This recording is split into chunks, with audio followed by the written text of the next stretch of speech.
has had no problem with this. Like, okay, he flopped that one time against State last week. Okay, I get it if Cats fans don't like it. Fine, totally fair. He's been great. He's been an ideal teammate and player ever since he came, save for not being able to guard the pick and roll. And is that important? Sure. He's also the best center in America. Yes. The best offensive player in the country. In the 4 o'clock hour.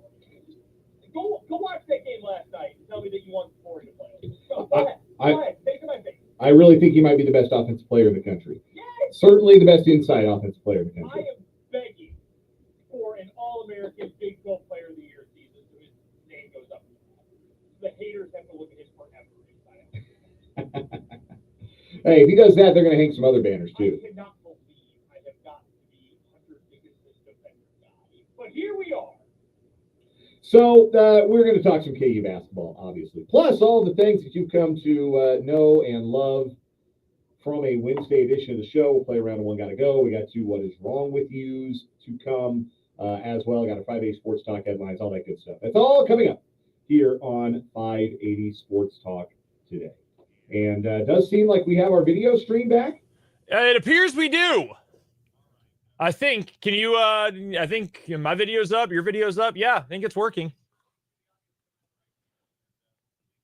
I'll be able there to. You go. We've got Dan audio. We've got Brendan audio. Wonderful. We've got phone audio. Wonderful. We love to hear it. So good yes. to see the media company has internet working. Yes, we've got. We've a real positive. We've got internet. We got our video stream back. If you're watching 580 Sports Talk on the YouTube channel, WIBW News, our Facebook page. We welcome those of you who are watching. We thank you for bearing with us through some technical difficulties on that end. Of course, we appreciate you tuning in to 580 Sports Talk on 580 WIBW and FM 104.9 as well. You can interact with the show. Hit us up in the YouTube live chat if you are watching on YouTube, 580 Sports Talk. Again, slow start on that end, but we are so back. As Trevor puts it in the YouTube live chat. You can join the YouTube live chat. If you watch on YouTube, jump in the chat, post your comments, interact with other listeners, interact with your hosts. It's a good time. So jump on in to the YouTube live chat. You can also text the show. The Top City Metal Supply text line, 785-272-9429. Our control room camera also fell again. So you get a new angle of me today. Oh, yeah. A little more control board. That's why Spencer's not here. Unfortunately, the camera fell. Spencer is no longer with us, unfortunately. It finally took him out. That is not true. I want the people to know that is not true.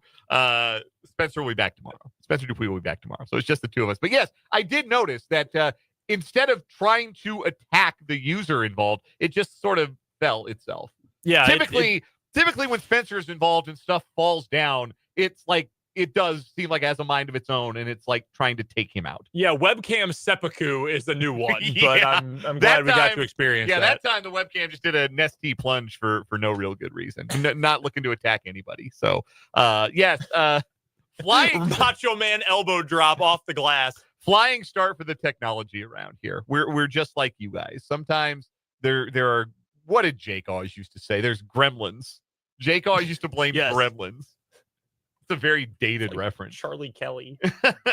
But ghouls, goblins, ghosts in the machine, however you want to put it. But let's get off and running on this Monday edition of 580 Sports Talk. And it is the biggest game of the regular season so far for the Chiefs as they take on the Bills in Buffalo. And Andy Reid said today as part of his midweek press conference that it is trending in the direction for Juju Smith-Schuster to be available, which he has not been for a couple of weeks now. They've played it safe, understandably so, on that hamstring injury. Veteran player, injury history. You're better off slow playing that injury. The Juju's availability in November, not as important as his availability in December, January especially. But if Juju can play, and it sounds like he's going to, that means we're going to see the Chiefs passing game closest to full strength as it has been all season long. Now, obviously, that's a relative term because we have not gotten to see it with Hollywood Brown, save one snap in the preseason. And we're not going to see it with Rashee Rice for the rest of the season. But given the personnel on hand after the DeAndre Hopkins trade, this will be the first time that the Chiefs will have Hopkins and Kelsey and Worthy and Juju Smith-Schuster and the other guys, Hardman and Watson and Noah Gray and all of them. Hi, Justin Watson. Yes. Can't forget about Justin Watson. All of those guys on the field. Great teammate. At the same time. So I guess the question I have about Juju is kind of twofold because, well, number one, I'm curious how many snaps. Like if they're going to work him back in or if they have effectively managed his rehab and his comeback from this hamstring injury that he'll be a full go. They don't have to put him on the, I don't know how this term ported its way over from baseball to football, but they won't have him on a pitch count. Like they won't have him on, the term really is snap count, but I don't know why we started. have snap count. Yeah. Snap count is right there. I don't know why we started using pitch count. I have no idea, but is he going to be on a snap count? If he's not, what role does he play? What kinds of routes is he running? Where is he lining up in the offense? And the other big question is, how does his presence help both DeAndre Hopkins and Travis Kelce? Because we've seen how much Hopkins helps Kelce. Hopkins is another player with what we call gravity. A receiver that you have to be aware of, that you have to scheme against, that you have to keep an eye on, which leaves more of the field open to work with, and Travis Kelce is so great at working those open areas. Well, so is Juju Smith-Schuster.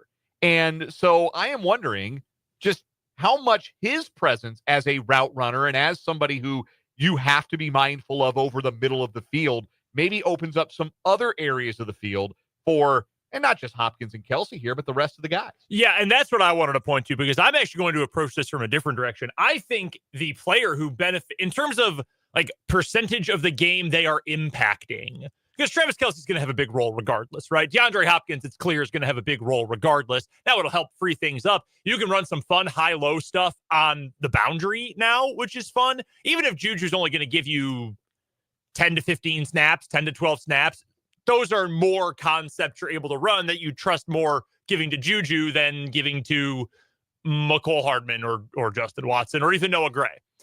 I think the guy, though, in terms of just size of impact altered by Smith-Schuster's return, I think it's Xavier Worthy. And the reason why, if Juju is out there, you're moving Xavier Worthy down the depth chart in terms of just how many snaps he's going to play, what kind of packages he's in for. He has to do fewer wide receiver things. And it is the most extreme damnation with faint praise to say that's good for a first round pick. Oh, less things that are in your job title. That's good for you. Not really encouraging, but I think in terms of what Xavier Worthy is now as a player today, I think it is better for him to be jet sweep guy, to be quick out wide receiver screen with blockers out in front guy. The play they ran for him last week, that little, that quick flip, on a play action and get him on the perimeter and get him one-on-one with a linebacker and pick up an easy first down. Like those plays are automatic first downs if you turn the corner with Xavier Worthy. Wheel routes, slot fades, deep ball stuff, and manufactured touch stuff. I think Xavier Worthy can and also needs to be more than that to be a long-term number one, number two receiver for this Chiefs team. I think that's fair to say. Because if he's not, he's just faster McCole Hardman. Right. And I think and that's smaller McCole Hardman. Yeah, and that's like, I'm okay with that as his floor, but I don't think you take a guy 32nd in the draft or trade up to get a guy from 32nd, trade up to get a guy in the draft 28th, if you think that all you're going to get is floor. So I think if you're going to be able to have that be more of a gadgety type role for Xavier Worthy, and you can do the jump ball, the go get it stuff with DeAndre Hopkins, you can go do the underneath receiver stuff with Juju as much as he is able to do physically at this point in his career. Plus the newfound role for Travis Kelce where he's just cool Jason Witten. Like that's, and if that's all Travis Kelce is at age 35, awesome. That just also happened to be what Jason Witten was from 23 to 35. Like that's a totally fine evolution for Travis Kelce at this point. If you're able to do that, plus the rushing attack you're getting back, you've got to feel really good about where this offense is. It's kind of like a bizarro world version of what you expected it to look like this year when you thought Rashee Wright. Juju is a lesser version at this point of Rashee Rice. I think Xavier Worthy is a lesser version of Hollywood Brown. You can't even make a comparison for DeAndre Hopkins because you just didn't have anything remotely like that. But you can make it work. And as I've said a million times, and I'm sorry to keep beating this dead horse, but the fact that you added that completely different element means you don't need Juju to do exactly what Rashee Rice was doing through 4 weeks. You don't need Xavier Worthy to catch 7 balls in a game to be effective. You can run it with him a little bit. You can use weird, goofy formations with him. You can use him as the jet sweep guy. You can open up all of these different opportunities, and it's going to make this offense a lot easier on the quarterback, Patrick Mahomes. So I think that getting Juju back, and I never thought I would say this when the Chiefs signed him, because if you remember, I was on this very program, on these very airwaves, saying no. Absolutely not. His knees are roast beef. It is just not worth it at this point. We all said that. I think we were all on that train. And he has been, when on the field, more productive than that. But I think, his body's just not going to hold up for, you can't trust his body to hold up the rest of the way. And B,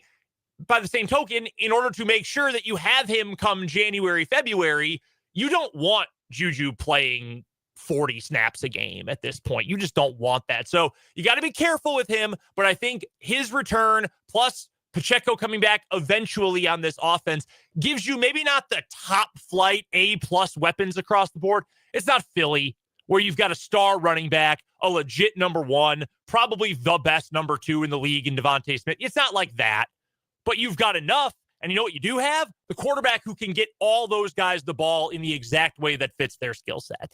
So that to me, it's less so what is Juju bringing to the table when he's back, assuming he's back this week. It's more so what is that going to do for everybody else? You're going to get more one-on-ones for DeAndre Hopkins. You're going to get more one-on-one or soft spot in the zone stuff for Travis Kelce, more than you're already getting. You're going to get the lighter boxes at least once in a while for Pacheco and for Hunt. Those are all positive things. You just needed weapons at this point, and even a limited one like Juju is going to open up the offense.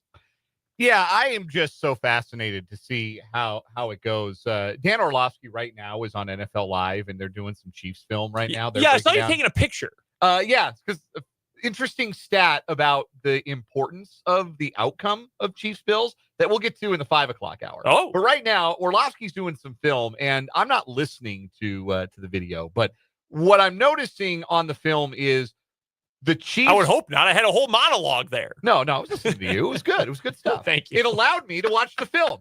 And what I noticed was when we talk about gravity, what we really mean is attention, right? Like that's the simple way to put it when we're talking about the gravity that a wide receiver or a pass catcher has, like a DeAndre Hopkins, like a Travis Kelce.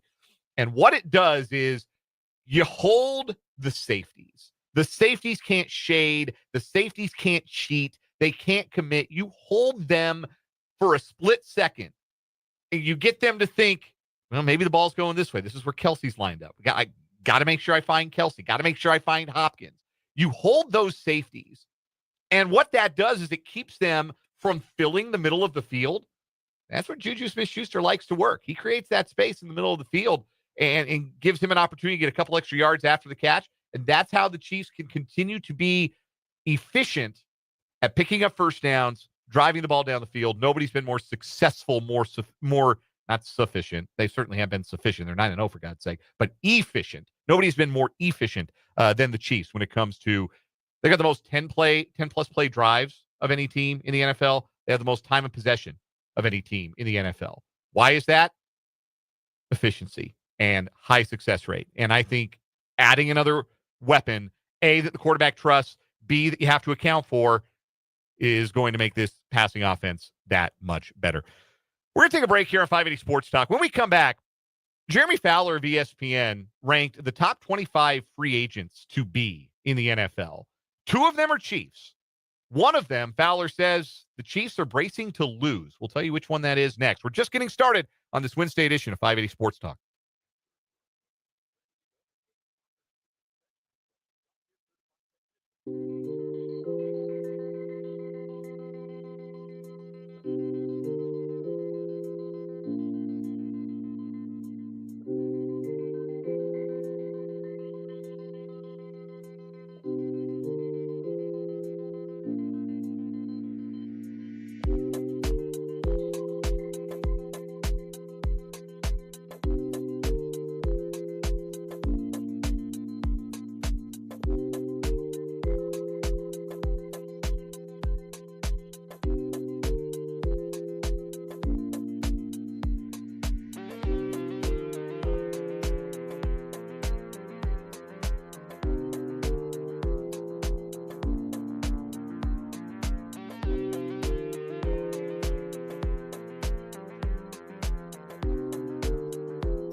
3:29 on 580 Sports Talk. Dan and Brendan just getting underway.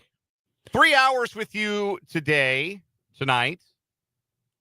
Chris Kleiman's show tonight, 7 p.m. for you K-State football fans out there. Also for you K-State fans listening to the program. Tim Fitzgerald coming up in about an hour or so from GoPowerCat.com for the Wildcat Wrap-up.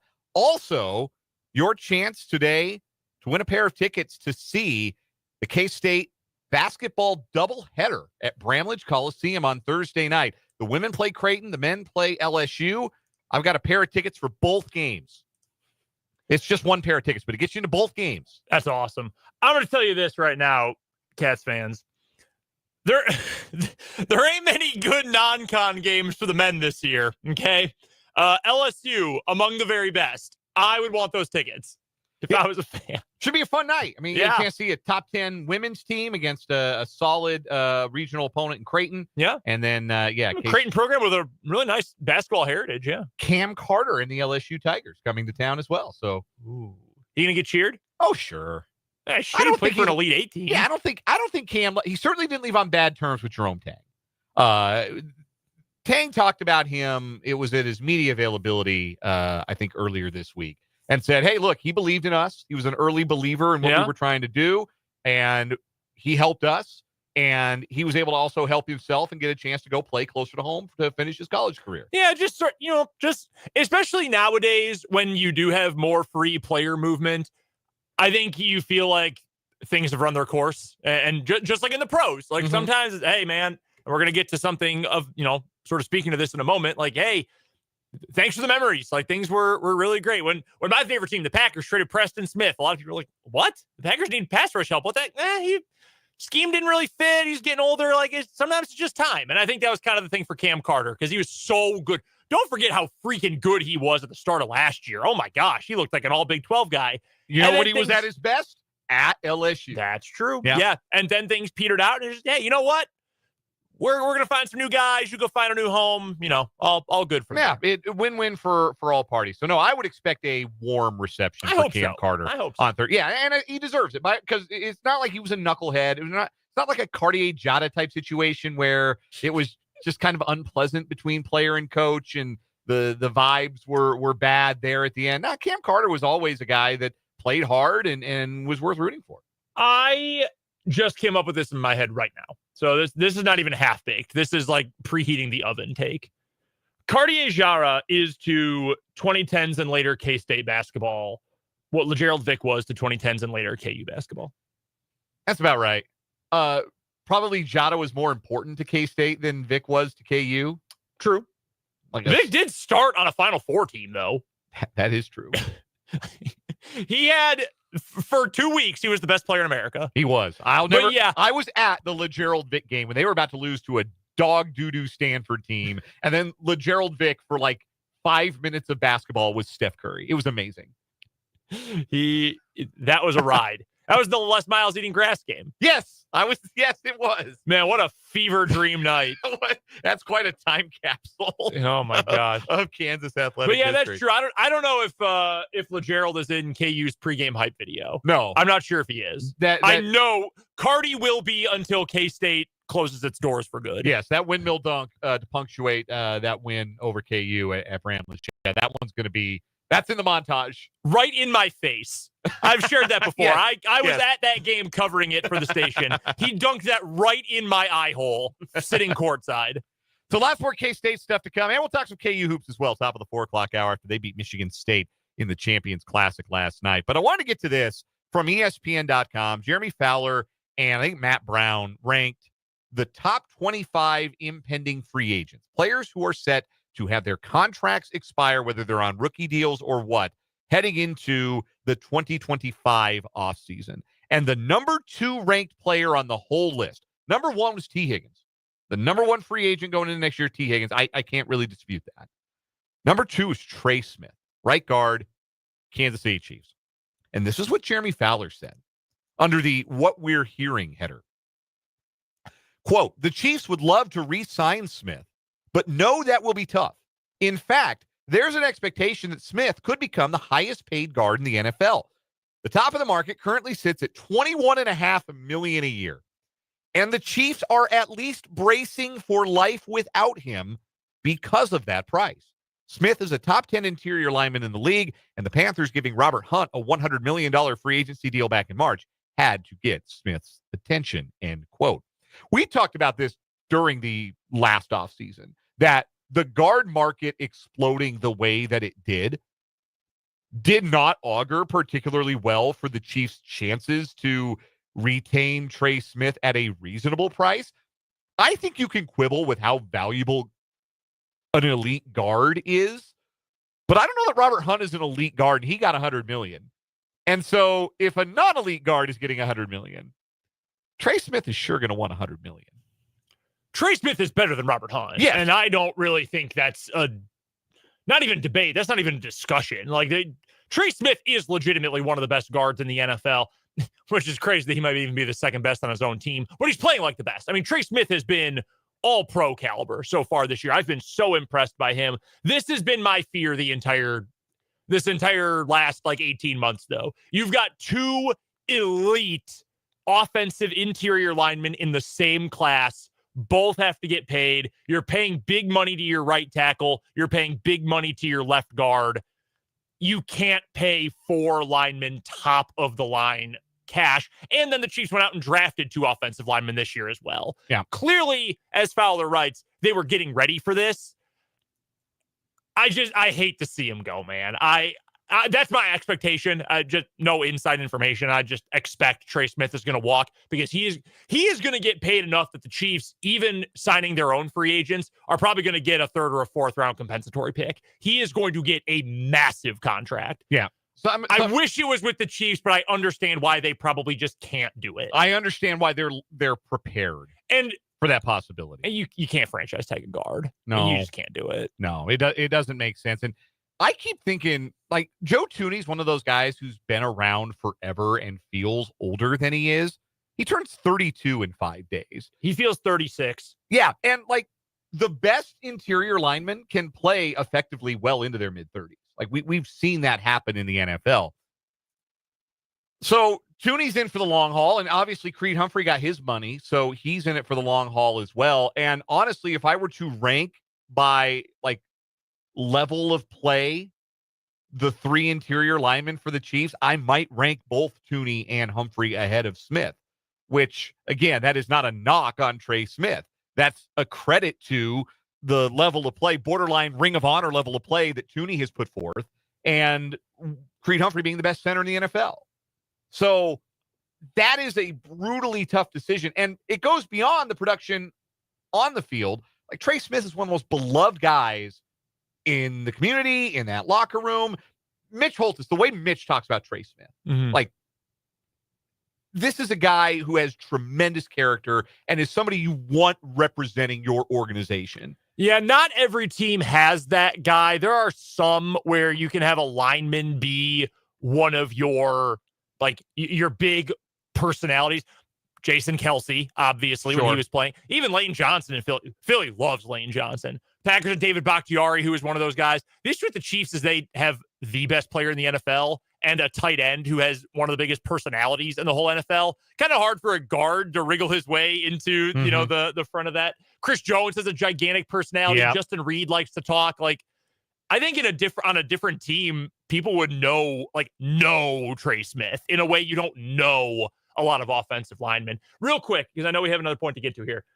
Hypothetical, and I think I know your answer, but I'd like to know for sure. You just let Trey Smith walk and you keep Joe Thuney, or you cut Joe Thuney, save $16 million, and extend Trey Smith.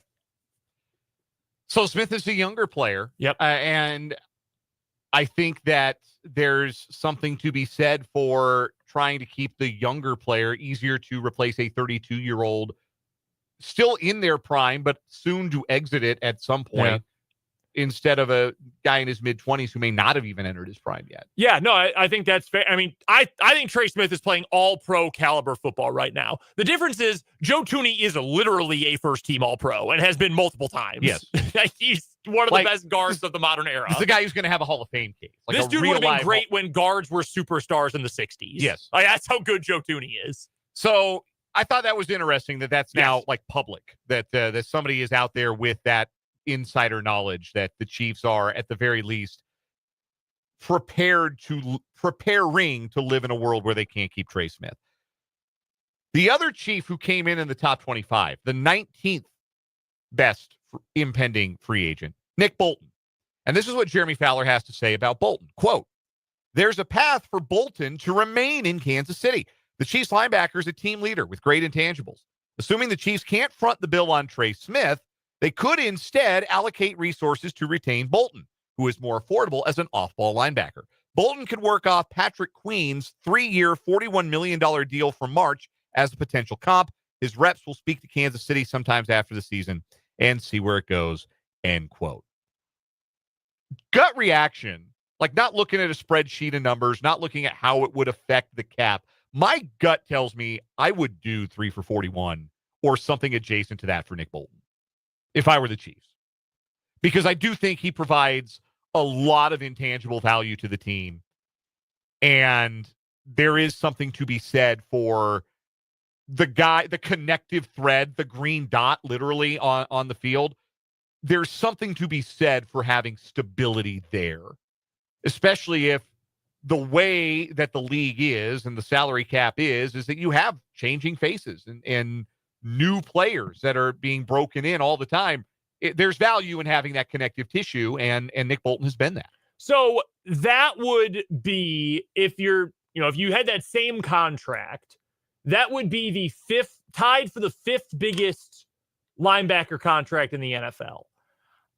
I would do that too, knowing what Nick Bolton means to the Chiefs. I do think he will command a little bit more than that. I think he would be, I would assume we're looking at 15 a year. I'm thinking we're probably closer to 3 for 45 or higher than 41. The only linebackers paid more than that per year, for what it's worth, Roquan Smith, taking a step back this year, but he's still really, really good. Fred Warner, best in the league, and Tremaine Edmonds, who got way too much money from the Bears. That was a massive overpay. Yeah. He's been good, but that's a massive overpay. But I think it's different bringing a linebacker into a new team, a new scheme with that kind of money, and then maintaining a guy who knows your scheme, knows your personnel, knows your culture. Love Spags. Yeah. No, I think I would still probably do 15 a year for 3 years, though. I think that's doable. Especially if you're not paying $100 million to a guard. Right. And that is the caveat. Like if they don't find a way to make it work with Trey Smith. You can't keep both. No, it doesn't feel like you can. You got too many guys, and the Chiefs have always been willing to pay your elite guys, and then you have to give your quarterback whatever the market bears. It does make it hard. This is the way the league is built. We've said it on this show before.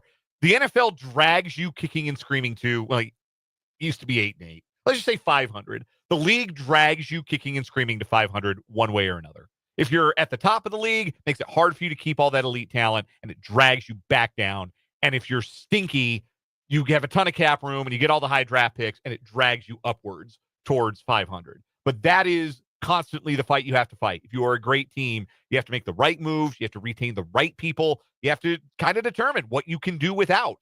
And maybe paying a right guard elite money when you're already paying fairly big money to 3 other starting offensive linemen is something the Chiefs just can't afford with the salary cap. But interesting reporting from ESPN.com today. We'll take a short break here on 580 Sports Talk. When we come back, we'll play around a One Gotta Go. That's next, 580 WIBW.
One got to go on 580 Sports Talk.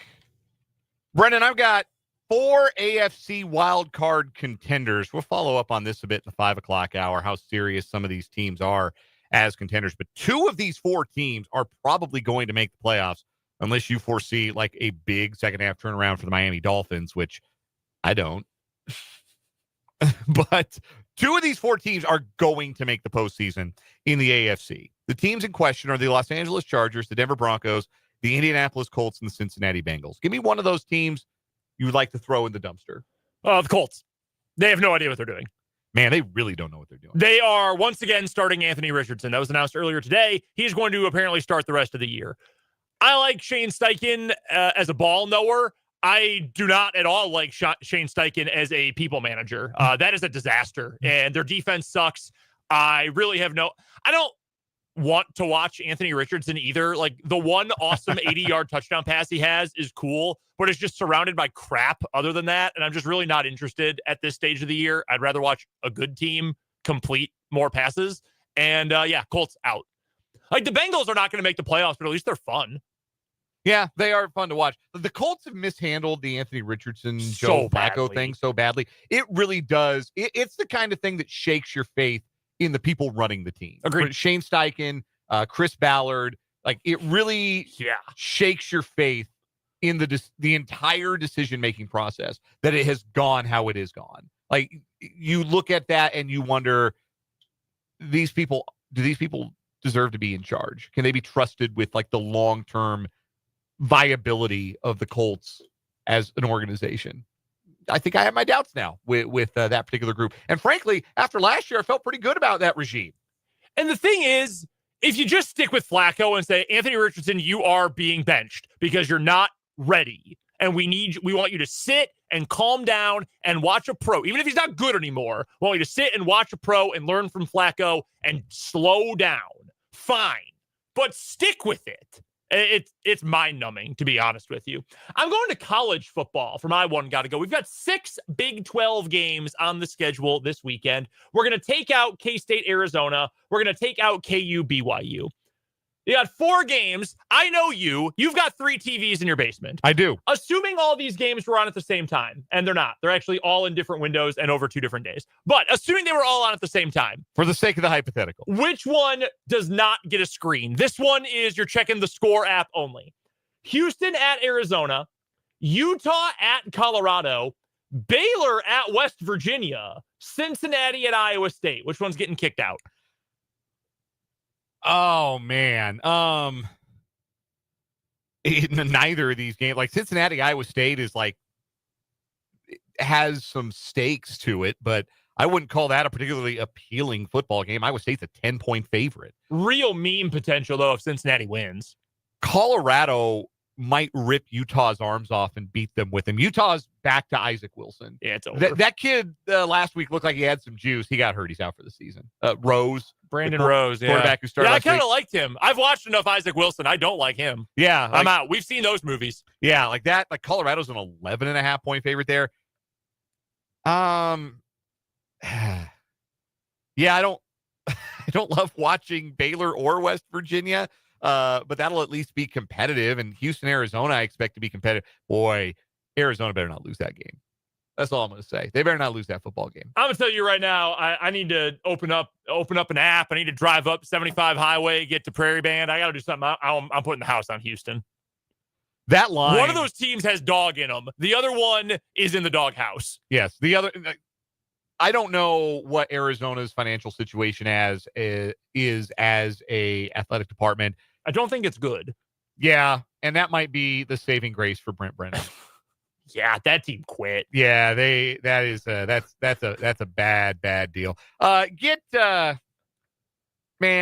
Baylor, West Virginia off my TV. Like, at the very least, like Cincinnati, Iowa State's got some stakes. Colorado, you get to watch the best player in the country, and Houston, Arizona is like car wreck potential for Arizona. They're going to start throwing things onto the field at Arizona State. Oh, good. More of that. But not get Herbie on the game. Yeah, not in like I'm upset about the refs thing. It's like I'm upset about my lot in life. I loved ECW wrestling, and I'm going to just throw trash in the ring. I miss Jed Fish. That game oh boy. All right, I'm going to change my pick. Houston, Arizona was absolutely going to be on one of my screens because like I said, I'm going to bet on Houston in this game. Petros is doing the game, so no, that's out. Oh, no. I needed a tiebreaker. Petros is on the call, so I'm out. Dear. We'll take one final break this hour, come back, wrap up the 3 o'clock hour, 580 Sports Talk.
.354 on 580 Sports Talk. Dan and Brendan, 2-man game this afternoon. We got 2 more hours to come. We're going to get with Tim Fitzgerald, bottom of the 4 o'clock hour for the Wildcat Wrap-up. Talk all things K-State. Got some college football playoff ranking reaction later in the show. Going to look ahead to a big week in the AFC, the significance of Chiefs Bills in the playoff race and other big games in the AFC on Saturday. What is wrong with you coming up next hour? 5A Sports Talk headlines, top of the 5 o'clock hour. We will talk Champions Classic coming up in the 4 o'clock hour. Did you watch Duke, Kentucky at all? I watched as much as I could. I got home from Washburn basketball last night. Was able to catch a good chunk of the second half. If you're unfamiliar with the phrase, too much dip on the chip, and you do not know what that is conceptually, watch Duke's last 2 possessions. And 17-year-old Cooper Flagg had too much dip on the chip. I've got a take for you. John Shire might not be built for this. I don't know that he's a very good in-game coach. I don't think he is at all a very good. Like, I think he might be a great game planner. And I mean, Duke got out to a decent lead in the first half, well into the second half. I mean, they played well. And Cooper Flagg's the truth. I mean, that guy is talented. But your end of game situation can't be Cooper, do something. Give the ball to the 17-year-old. Like that. No, that can't be it, bro. No. Call a play. You had plenty of time. Go call a play. Yeah, that is my worry, which, I mean, I'm not worried. Like, I'm not cheering for Duke anytime soon, but that is my worry for Duke, is that I don't know that John Shire, when the lights are bright, really knows what he's doing. Whereas, players got to play, and credit to the Kentucky players, but Mark Pope knew what he was doing. Yes. And I understand there are some Kentucky fans who are apprehensive about Mark Pope, but I will tell you this. There are two coaches that immediately popped to mind that could not have handled that situation last night in Duke, Kentucky. One was on the other sideline. It was John Shire. The other is currently the head coach at Arkansas, who also, his entire end of game strategy was just, give it to the 17-year-old. Also, don't shoot a three. Yeah, Kentucky felt like a team with a plan. Like they were running stuff. They were also old. It wasn't just Cal putting the ball in the hands of a future lottery pick and saying, expose him. Yeah, that's so like Mark Pope's good at this though. Like I liked that hire for Kentucky. it's I think really Mark Pope's a good coach. It's really good. It was a bummer for the league, the Big 12, to lose Mark Pope. I think the guy that Kevin Young. Yeah, Kevin Young, I think was going to do a fine job. NBA assistant. Him and all that NIL money. BYU's going to be fine, but Mark Pope, good coach. KU beat Michigan State last night. We're going to talk about that to lead off the 4 o'clock hour, 580 Sports Talk.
Let's get it. 580 Sports Talk, hour number 2 on this hump day afternoon in the capital city. Dan Lucero, Brendan Wierzinski, thanks for being with us here on 580 WIBW, FM 104.9, online at 580WIBW.com, and on our video stream. Hello, video streamers.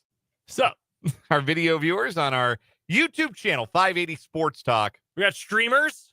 I'm going to tell. We got Kai Sanat watching. I think, is that how you pronounce that? I have no idea. I'm too old. I have no idea. I barely know who that person I saw is. he's in trouble now for something. He turned up in that commercial with Snoop Dogg And Patrick Mahomes. and Mahomes. So he must be a big deal. Is Ninja still a thing? I think the thing I dread most about being a parent, I have a 5-month-old, as many of you know who listen to the program. The thing I dread the most is eventually he's going to grow up and he's going to have access to technology, and I'm going to have to know who people like that are.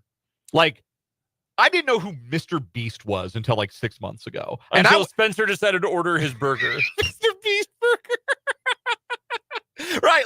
But I didn't know who that was. I didn't know his Get Down. I had no reason to know who Mr. Beast was. I'm going to have to know who all of those people are. Like the YouTube streamer extended universe. I'm going to have to know who those people are at some point in my life. And I'm not looking forward to that, to be completely honest with you. See, someday when my wife and I have a family, we're going to homestead. We're not going to have internet. Okay. Yeah, no, not going to happen. Going to go down to, where's the little house on the prairie house? It's in Kansas. Where is that? Or at least Laura Ingalls Wilder's home. Yeah, we're going to move to DeSmet in South Dakota. Montgomery County. Montgomery County. On Laura Ingalls Wilder Road. Yeah, that's what I'm looking for. Thank you. Independence. That's what you want. Yes. Independence. Yeah, outside of Independence. That is right. Yeah, you going to do that? Yeah. Yeah, we're going to grow our own food. Churn your own butter? Yeah, that's what we're going to do. That way I don't have to learn about the streamers. That way my kid someday doesn't go, hey, Dad, you want to see this cool Jake Paul video? No! Absolutely not. No! Grounded forever. Take your iPad. I'm going to throw it Frisbee style into the Arkansas. Yeah, no, I'm that is a very terrifying thing to think about. And then the thing is, too, and maybe I am just out of touch, which is certainly possible. I feel like all these people have all sorts of skeletons in their closet because they're all people who got famous being terminally online. Like the Dr. Demented, not Dr. Demento, Dr. Disrespect. That's his name. Yeah. He announced a draft pick for the 49ers, big 49ers guy. Yeah. Super popular video game streamer. Total pervert. Yes. No, absolutely not. I'm out of here. Kids, sorry, no internet. Just a couple of future. Time to go forage for berries. Just a couple of future Luddites here, Dan and Brendan on 580 Sports Talk. The Amish have it right. But up until then, you can watch us on YouTube. 580 Sports Talk is the YouTube channel. And they make great furniture. And WIBW News on Facebook. So watch us now. That's for real. There was in my hometown, well, one town over, it's suburbs, they all blend together. There was an Amish furniture store. Sure. Some of the nicest furniture you've ever, if in a former car dealership, some of the nicest furniture you've ever seen in your life, all handcrafted, all that. They used to just count their money sitting at a table in the showroom. And like cash register over, or however they kept it, and just like would count the money at the end of the day, all the accounting just out in front of everybody. It was amazing. So I told you, very trustworthy. Have you been to Amish country in Kansas? I never have, no. I've driven through Mennonite country, but I'm sure many of us have been to Reno County. I guess that's what I mean. Yeah. Yeah. Yoder, Carriage Crossing. Okay, yeah. Man, I still think about the chicken fried steak I had at Carriage Crossing, and that was in 2009. Hey, good food is good food, man. I still think about it. This sounds really good. I've been craving fried chicken. Like every night I see an ad for KFC or Popeyes and I go, oh man, that sounds good. And my wife says, well, we can go get some. Honey, we just ate. I can't go eat more. I'd eat fried chicken every single night if I could. I didn't cave and order wings on Sunday for football. I went and got wings. I've been dying for wings. My wife and I went out and got wings on Monday. That sounds had to call him in. Asher was in fussy mode. So we had to kiddo's getting his first tooth. I don't know if I've shared that with the listening audience, but the first tooth is breaking through for my giant baby son. We had him measured again today. He had to go to the hospital, not the hospital. He went to the doctor. Kid's not the like hospital. 4 feet tall. Close. Like he's 28 and a half inches long / tall and nearly 21 pounds. And again, he is 5 months old. Like they have the growth curves, like the percentiles. He's off the curve. Like it's just a straight trajectory, like up to like, I don't know what's at the top of his chart, like Vince Wilfork. So what are we thinking here? We thinking he's got a world title shot, or are we thinking like a good, steady Intercontinental champion? I think what we are thinking is like 70 power, 30 speed DH. Why 30, Adam Dunn. Why 30 speed? Have you seen me run? It don't run. Hey, Adam Dunn had a great career. Explosiveness does not run in the family. I'm thinking like Cecil Fielder. Oh, I'm thinking Prince Fielder. Cecil might have been a little taller. Prince was like 5'11". Baseball is so like I have no way to gauge who's actually tall unless you're a pitcher. Like I can tell I know Tim Hill is tall. Tim Hill in his goofy pants. Yes. Like I know he's tall, and I know Jose Altuve is short, but I can't really gauge height for baseball players otherwise. But it also plays such a small difference in the game relative to other sports. And typically there aren't like freakishly tall position players. Like the guys who are outliers in terms of height tend to be pitchers. Randy Johnson. The Dutch guy for the Pirates. Luke Van Mill? No. Recently. No, the kid for the Giants pitched to Kentucky. Sean Jelly, I think is his last name. Yeah. I know who you're talking about. With silent H at the beginning of his name. Yeah, like the outliers tend to be pitchers. Like position players, you don't have a ton of guys who are much taller than like 6'5". Like Aaron Judge being 6'8", but like a power forward is a freak. That's a rarity. Who else was really tall? Richie Sexson was really tall. Richie Sexson was huge. James Wood, Spencer's boy, the new guy from for the Nationals. He's like 6'7", 6'8". But yeah, there aren't a lot of position players built like that. Paul Skeens is 6'6". Never would know. No idea. I mean, that's big. Yeah. But I would have had no idea. O'Neal Cruz is pretty big. Yes, O'Neal Cruz is quite tall. He's 6'6", shortstop. Brandon Crawford. Ellie De La Cruz is tall. Yeah. Russell Branyan, I think, was tall. Oh, that's a name.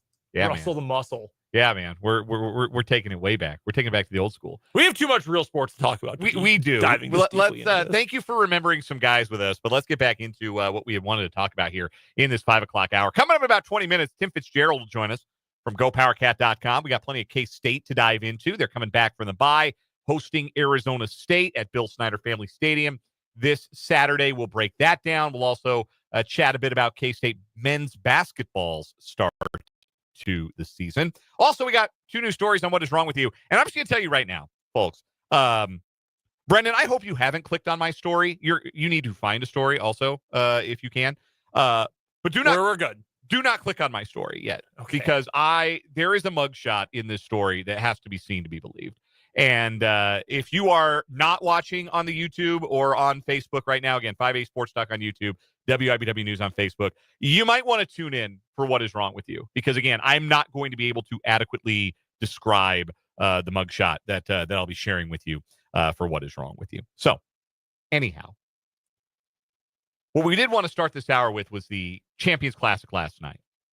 Kansas Jayhawks remain undefeated. They beat Michigan State last night, 77-69. I wanted to address this first because Lori made the point, and we also had a text from the 785 made this point, the exact same way, right at the top of the show when we were kind of teasing what we were going to talk about today. And Lori in the YouTube comments said they should take the Champions Classic out of Atlanta. There was no energy in the building. Now, it filled in for Duke, Kentucky, because Big Blue Nation traveled and packed it out for the Wildcats, as they always do when Kentucky plays anywhere in the American South. And Lexington and Durham are pretty close to Atlanta. But the KU Michigan State game felt like the first game of the day at the T-Mobile Center for the Big 12 basketball tournament. There wasn't anybody there. And I think it impacted the game because when you have to create your own energy, I think sometimes that makes the play in the game just a little sloppier. And it was a sloppy basketball game. Kansas jumped out quick. Looked like Hunter Dickinson was just going to score every point for KU. And that didn't end up being that far off.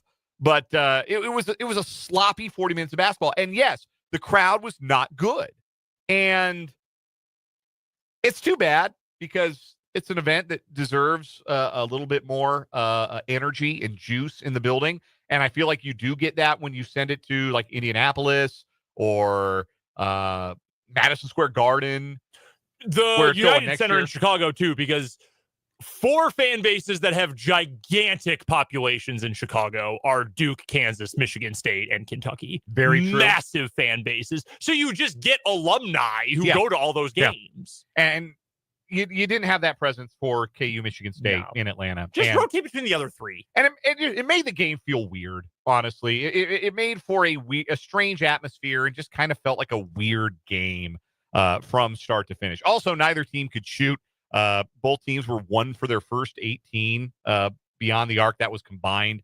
It was a game that I think showed for Kansas in particular just how much room they still have to grow together. I think the first half at against North Carolina, you watch that half and you think, oh my goodness, this is what it can be. And then we've seen 3 halves of basketball since then that are like, well, this is all the reason why it's not that yet. Because this is a group that still kind of has to figure out what it's going to look like playing together and how each player's talent meshes with each other.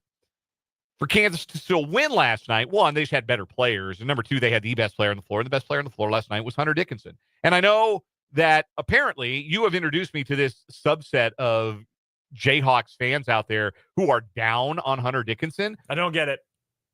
Best offensive post player in the country. Okay, fine. He's not Udoka defensively. Sorry about it.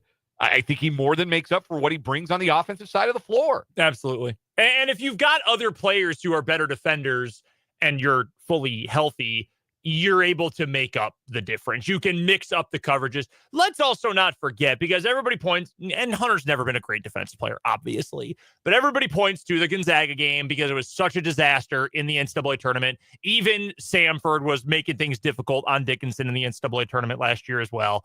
Yeah, A, Gonzaga is really good. B, would anyone consider that KU team to be full strength during the second round of the NCAA tournament last year? No. No. Especially because the best defensive player in that team had not been with the team in a month in Kevin McCullough. Does that solve everything? No. KU got run off the floor. But you have better defensive players and you can mix things up and you've got depth and guys aren't all playing 35 plus minutes a game. You can make up for it a little bit more. I do not understand it. I get that it's the shiny new toy and Flory is crazy athletic. He's more athletic than Hunter already. There's no question about that. And he can get up and dunk and do the fun things. And I understand that. You are spot on, though, Dan. I mean, Hunter Dickinson's the best offensive big man in the country. True. We're talking true center here. I'm not talking about a 6'9" stretch 4. I'm talking about a true center. I think he's the best one in the country because his offense is that good. And he's going to have a great year, an even better year than last season when, oh, yeah, by the way, he was first team All Big 12. I think he's going to have an even better year this year because KU actually has guys who can shoot. And then at least you have to respect stepping out and shooting it in Griffin and Mayo and Coit and Storr to a degree. And now David Coit has not shot the ball well at all to start the season, but Zeke Mayo has. And AJ Storr, we all believe, is going to get to that point. DeJuan Harris, if he's left open, is going to shoot it and he can make it. You've got guys who can do that, who can stretch the floor, who can open things up. I think if Passmore gets some more minutes as the year goes on, I think he'll take at least a number of three-pointers. You're going to have a great year from Hunter. And he is still, for my money, I think the best player on this team. And even with the deficiencies, I think Hunter Dickinson is the best player on this team. I think he's good enough to win Big 12 Player of the Year. I think he's good enough to be another first-team All-Big 12 candidate and All-American this year. He is that good of a player, and it is bizarre to me that there is a group that just can't stand the guy. Like, look at the good. Don't just focus on the bad. Every player who comes out of the portal is limited. All of them, for one reason or another. But he's really damn good still. There's a reason he was the best player to ever come out of the portal. And if he wasn't limited, he wouldn't still be in college because he's a giant who can score any which way he wants. If he had the things that you wish he had, he would not be plying his trade right now in the Big 12. Right. He'd be getting much bigger paychecks night by night in the NBA. But look, man, 28 and 12. And I think he's funny. too. I think he's hilarious. I think Hunter Dickinson is funny. Like they asked him, it was in the second half. He beat Kohler to the cup, Jackson Kohler, who played a good game for Michigan State. Cohen Carr got called for goaltending, and Dickinson did the too small taunt. You've seen that. You hold the hand out really low to the floor. Who was the Lampkin? Eddie Lampkin at TCU was like the first guy I remember doing that like all the time. But anyway, Dickinson did that last night, and then somebody asked him after the game, what was that gesture in the second half? And he deadpanned the answer. I was saying they were too small. They can't guard me, and I was putting emphasis on it. That's extremely funny to me. No, he's got a very funny delivery. His deadpan is great. The other thing too, though, Michigan State just refused to double him, which I don't understand from the start. Yeah, that was like bizarre. That was the goal. Like, we are not going to double team Hunter Dickinson. Hunter's like, all right, we don't. I guess the idea is we don't want KU to beat us shooting the ball. Okay, so you're just going to let Hunter Dickinson cook you instead? I'd rather take my chances with the shooting. All the best. Nobody else was particularly good offensively last night. Rylan Griffin hit a couple of big shots, but it was an uneven offensive effort for him.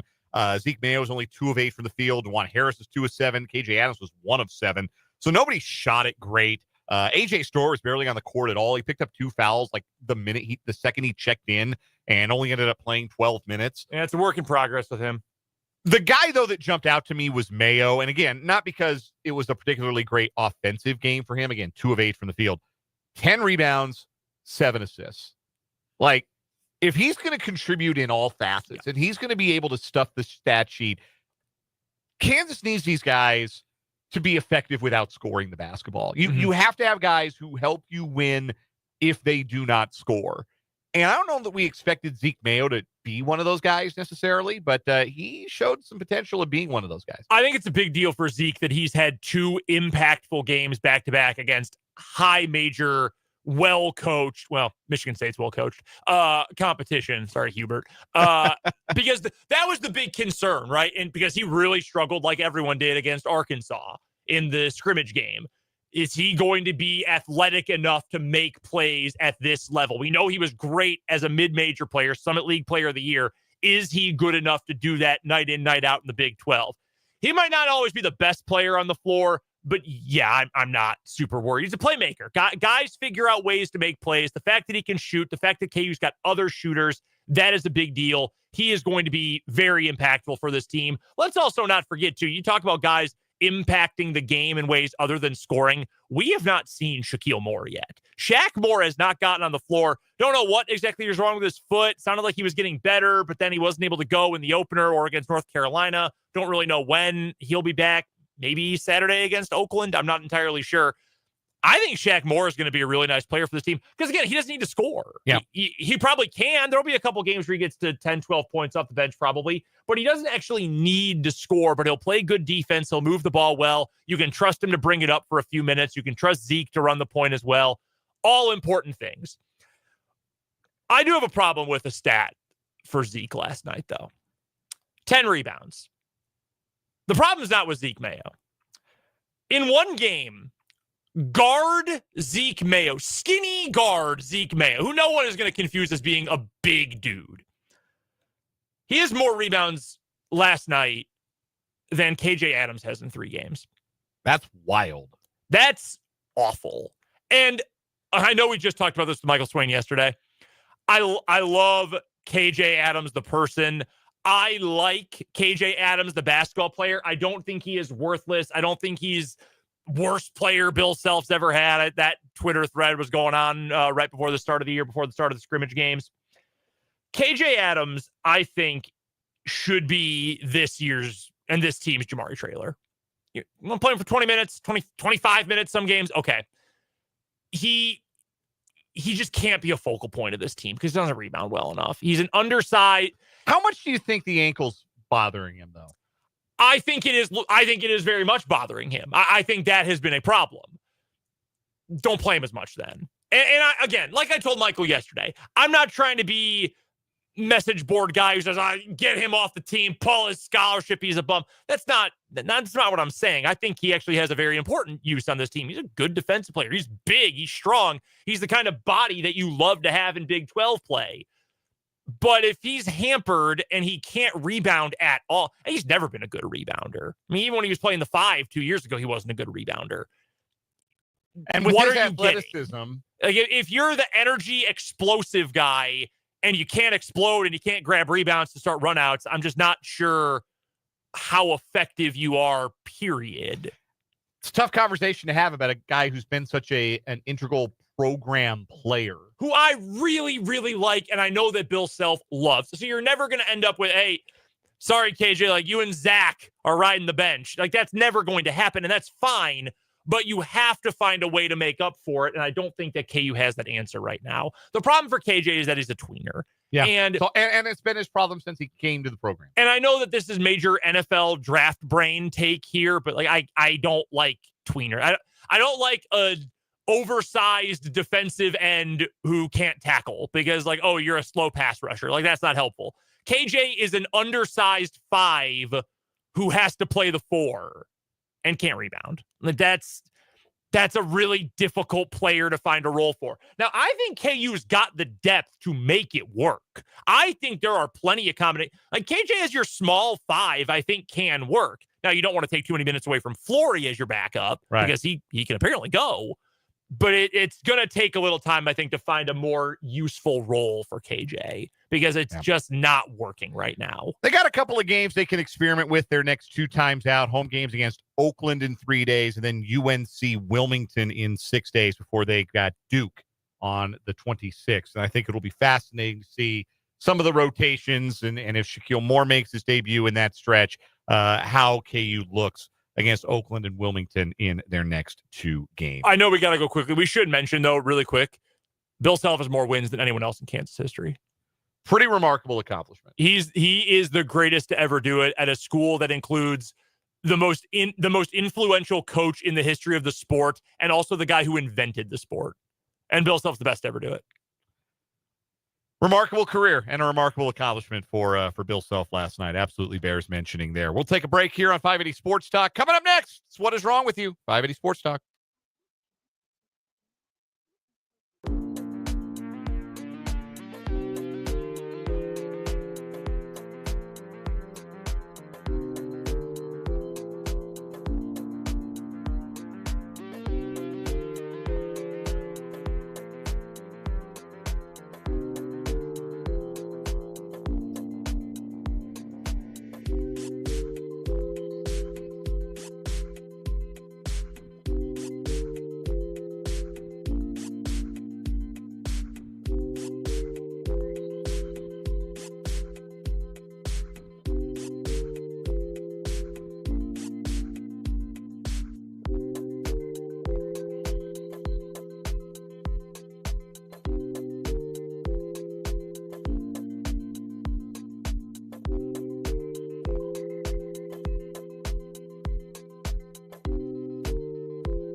So what is wrong with you time on 580 Sports Talk? 2 new stories competing today. Try to take down our current weekly champion. Totally screwed the 54-year-old Vermont man who threw a bunch of screws and nails into the road and underneath a parked police cruiser. Why?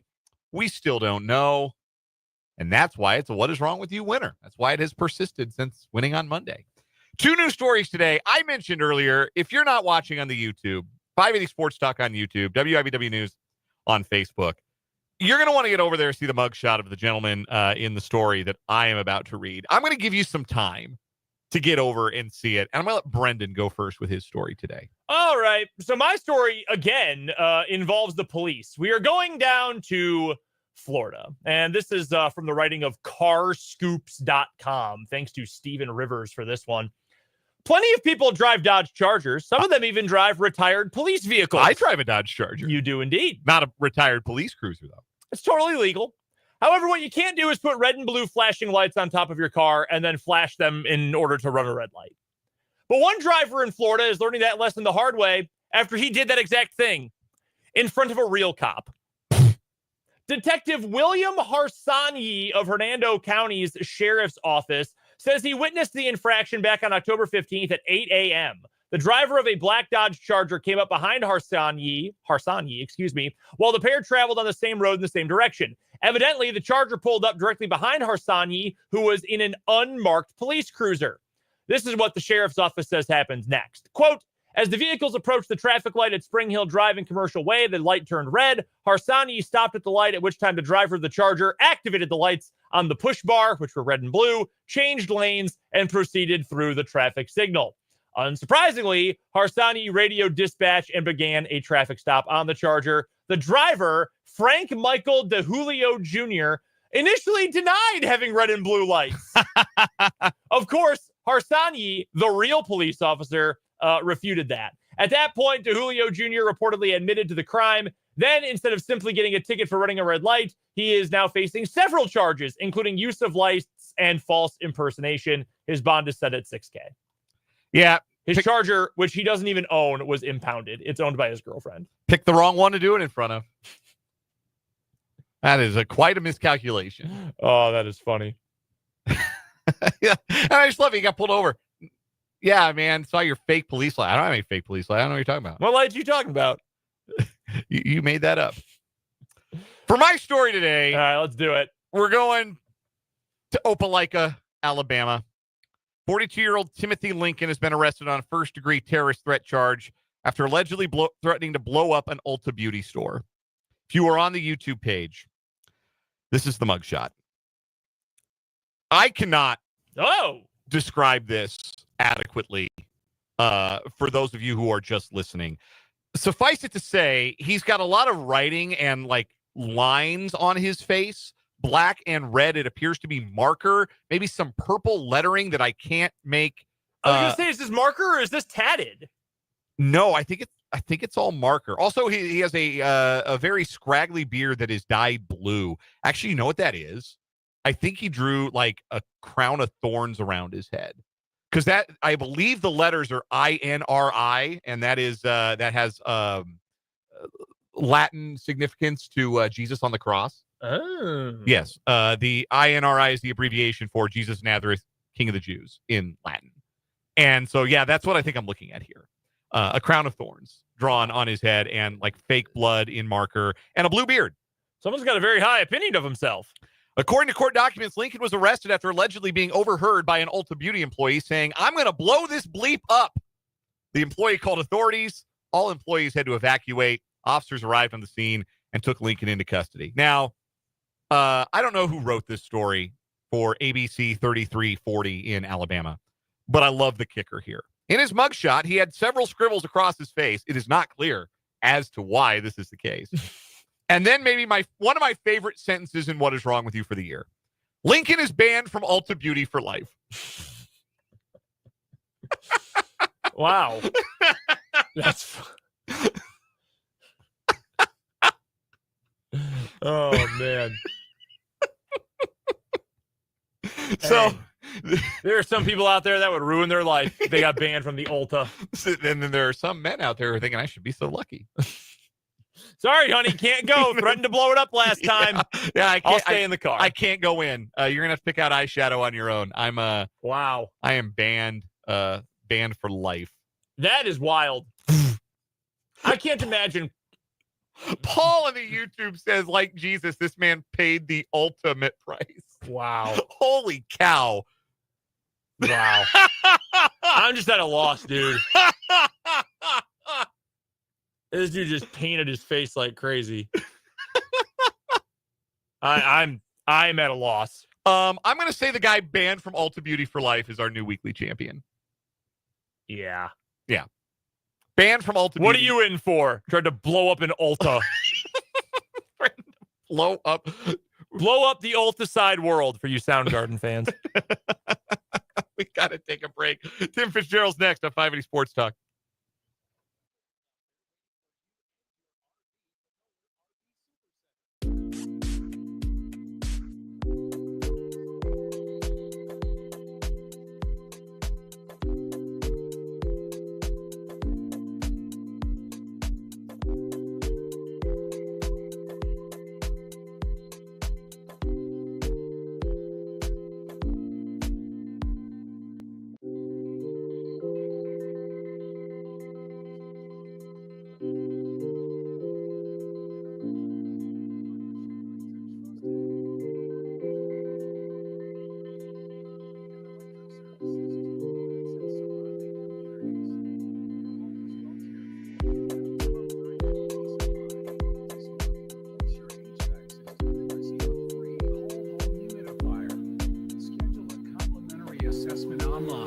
TumcoHC.com.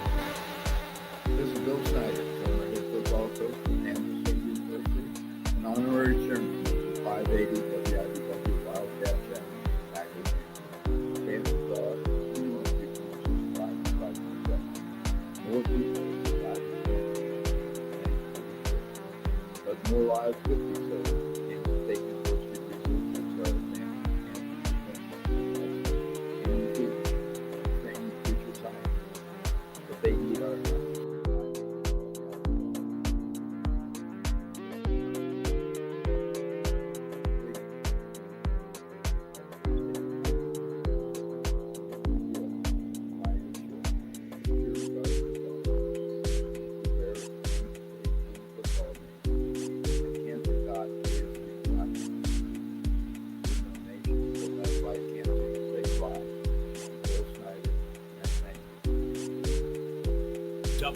WIBW, Topeka. Fitzgerald is insane. It's a great day to be a Wildcat. I felt like that would be a bad idea to, sticky. Who's not done that? I'm not a big fan of sticky, but a great day to be a Wildcat. It's a big Kansas State victory. We are joined on the Fleming Place Wine and Spirits hotline by Tim Fitzgerald, publisher of GoPowerCat.com, part of the 24/7 Sports Network. Become a VIP subscriber today. Catch Fitz's insights along with the rest of his talented Go PowerCat staff. Be well informed on all things K-State. You can also follow him on Twitter at Life of Fitz. He joins us every Wednesday on the show. Hey, Fitz, real quick question. Have Utah fans forced you into witness protection yet? It's coming, though. I mean, I can't wait to meet AD Mark Harlan. I think he's going to love me. He's going to love me in person. Yeah, I know you had a daily delivery the other day about Mark Harlan showing his whole ass to the world following that BYU game. Man, they are they can be a little unpleasant over there in Salt Lake City. Well, look, I mean, I did the very sarcastic video on Monday taking Utah's side and that they don't belong in the Big 12 because they're too good. But, you know what, the next day, I mean, and I had his brief press conference nonsense. So unprofessional what he did in that. And then I verified that he did cause the unsportsmanlike conduct penalty at the end of the game by walking onto the field with the ball in play. I'm sorry, but that's insane. If a fan does that, they're booted for life. AD does that. Shouldn't they be fired? I don't know. Utah's got a mess. They are a mess. Yeah, that's a bad spot for that proud program to be in. No question Yep. about it. After that loss in the Holy War, K-State had a bye last week. Tim Fitzgerald, GoPowerCat.com, and Fitz, how well timed do you think that bye was for that football team? Perfect. Well, no, I'll take that back. It would have been perfect the week before, because it looked like they were out of gas at Houston mentally and physically, and they played that way. And now they got one too many losses. They got to figure out, someone's got to help them with Colorado and beat them, and they got to win out. But I think there'll be a much different team Saturday night at the Bill.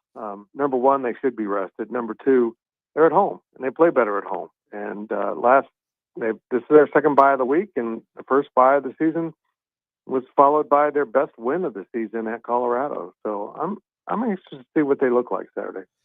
Sounds like Cam Scadaboo, the star running back for the Arizona State Sun Devils, is going to play. That is at least the early week indication from Kenny Dillingham, who spoke to the media in Tempe earlier today and said unless something changes, Scadaboo will be a full go after he did not play against UCF. Now, the Sun Devils proved that they're no one-man show. They scored 35 points without their leading rusher and beat UCF last Saturday.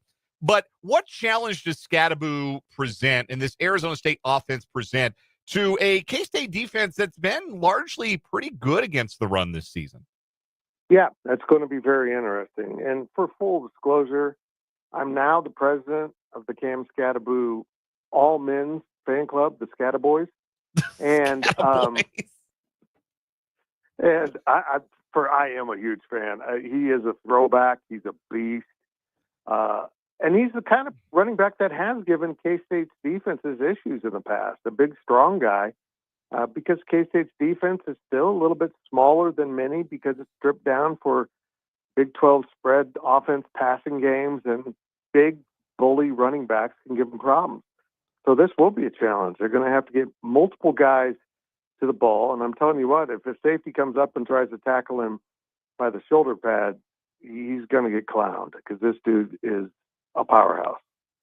K-State's been a really good home team under Chris Kleiman, particularly the last few years. And that's sort of my early week, or I guess midweek lean on this game, is that I expect the Kansas State defense, especially coming off of the bye, to be as good physically as maybe they've been all year and really force Arizona State into some tough situations. I don't know that you fully shut down a guy like Cam Scadaboo, but if you make life hard enough on him, is there as much concern about the Arizona State passing game if they're having to live in a third and long?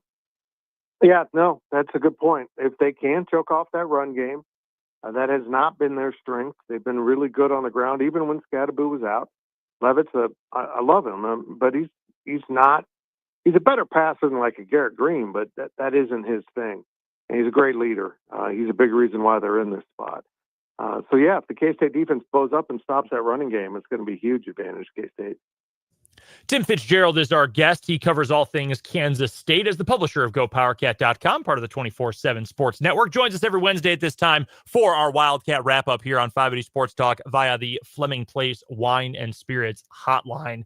Fitz, coming out of the bye, last bye of the year. You got two this year, so two different opportunities to sort of retool and tinker and rethink, a number of things on either side of the ball.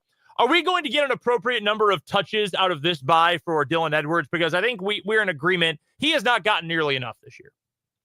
He actually got touches at Houston, but I don't think the playing surface, the shape it was in, wasn't, didn't really fit him. So maybe. I think the biggest change is I think we're going to see Avery back in the running game after having 3 weeks where he didn't run very much and an off week. Another week leading up to the game to heal up even further. I think we all, mostly me, underestimated how dinged up he was out of Colorado because I think it affected him the next 3 games. So hopefully he can get back to where he needs to be, because once you add him in as a true running threat and get him involved in things, boy, that K-State offense becomes awfully hard to stop. Do you like the Cats to win this one this weekend? I do. Being back at home, having an off week, I think they'll be rested and focused. But boy, I tell you what, guys, looking at this game and next week's game with Cincinnati early before the season started, we thought they'd be easy, and they're going to be anything but easy as this conference is kind of turned upside down once the games start to get played. All right, Fitz, let's flip over from the gridiron to the hardwood. Talk a little K-State basketball here. Cats are back in action a little bit later on this week. Through 2 games, 2 sizable wins over, frankly, undermanned and less talented opponents, New Orleans and then Cleveland State. Give me one thing that's been a big plus for you through 2 games and one thing that feels like the biggest work in progress. The biggest plus is they can score, and they didn't play particularly well in their last game against Cleveland State. They turned it over too much. They got beat on the boards. And probably that's my concern is the rebounding and making sure that they keep teams off the defensive boards because, as Jerome Tang said, they're really good in defensive taking away the first shot. But if you're going to let them get a second crack at the rim every possession, which they did quite a bit against Cleveland State, it's not going to work. But boy, they didn't play particularly well, but they shot like 56%, and Hausen is out there just stroking 3-pointers, something they haven't had in the program for a while. I think they've got a lot of answers offensively that they didn't have last year. Is Hausen the best 3-point shooter that Jerome Tang has had in 3 seasons? Oh, absolutely. I mean, and for a while at K-State, you can look at Nigel Pack, but he was a little bit streaky, and he wasn't what I would describe as a sniper. Not that Brendan Hausen can't do other things, but that's his thing. He's out there to stretch a defense and to cash in opportunities. And when he gets a clean look, he's pretty good. When he forces it, he's not so good. But boy, that kid can absolutely get after it from 3-point range. And I think that's what K-State has missed for a number of seasons. And as much as Marquise Noel could hit threes on occasion, he also would miss a lot. And this dude's going to hit, around 45% of his shots from out there, and that is paying big dividends if that happens. Jerome Tang's going to have some decisions to make on his rotation as things go forward. Achor hasn't been with the team. He's been dealing with a personal matter, but expected back before K-State's next game.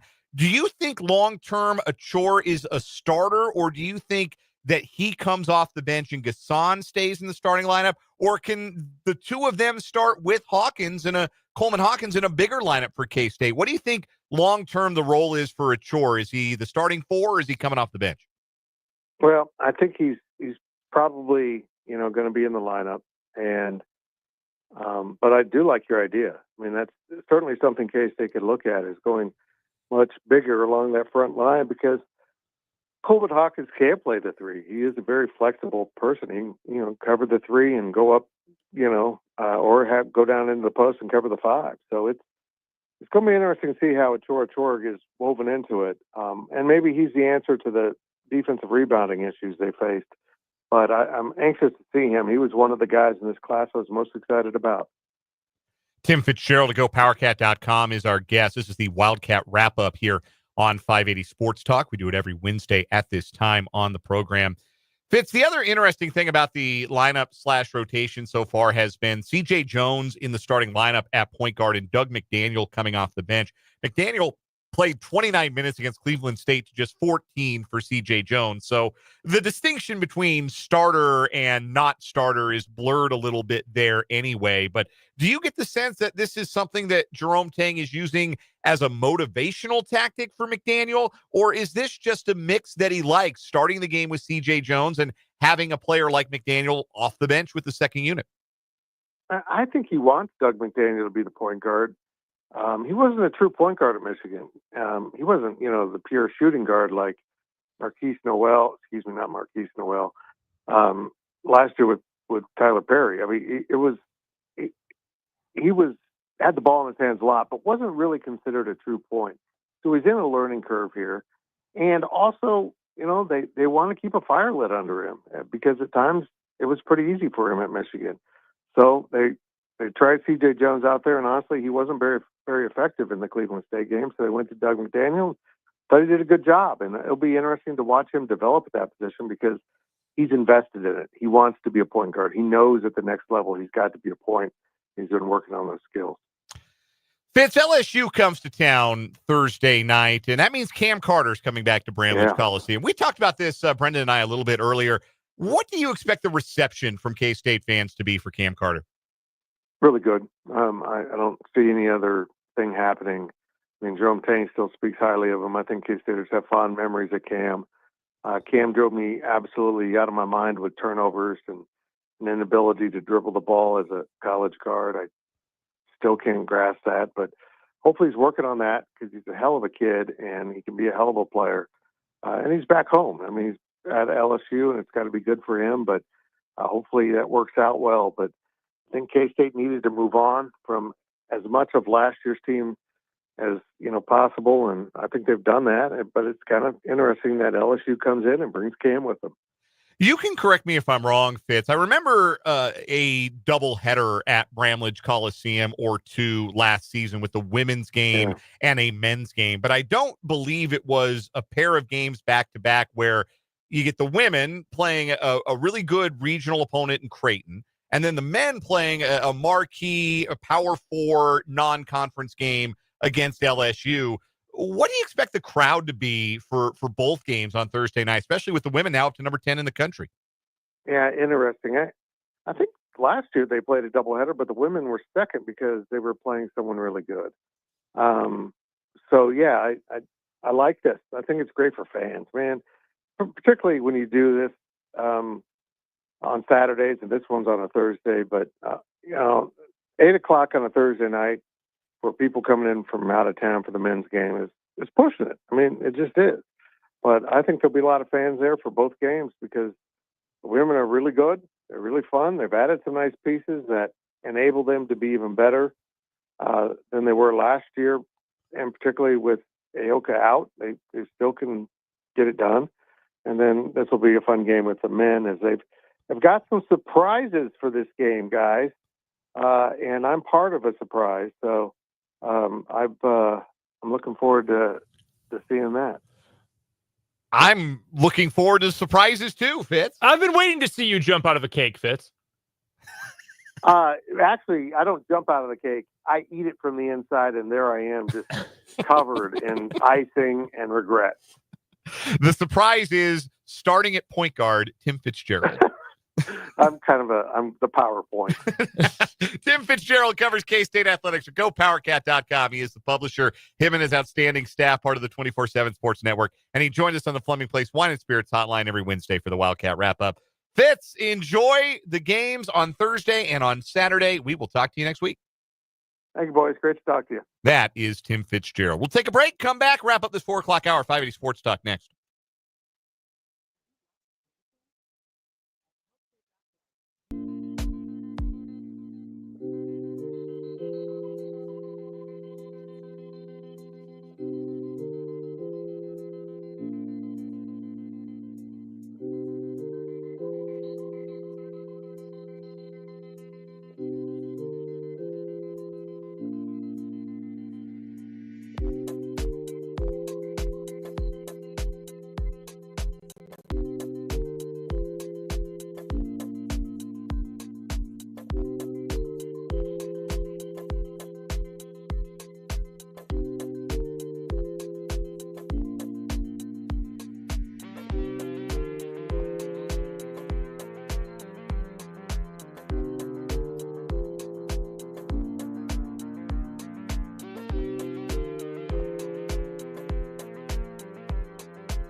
Wrapping up this 4 o'clock hour of 580 Sports Talk. Coming up in the final hour of the program, we'll have our 580 Sports Talk headlines, talk a little college football playoff rankings, and look ahead to a monster Week 11 in the AFC. This is a big, big weekend.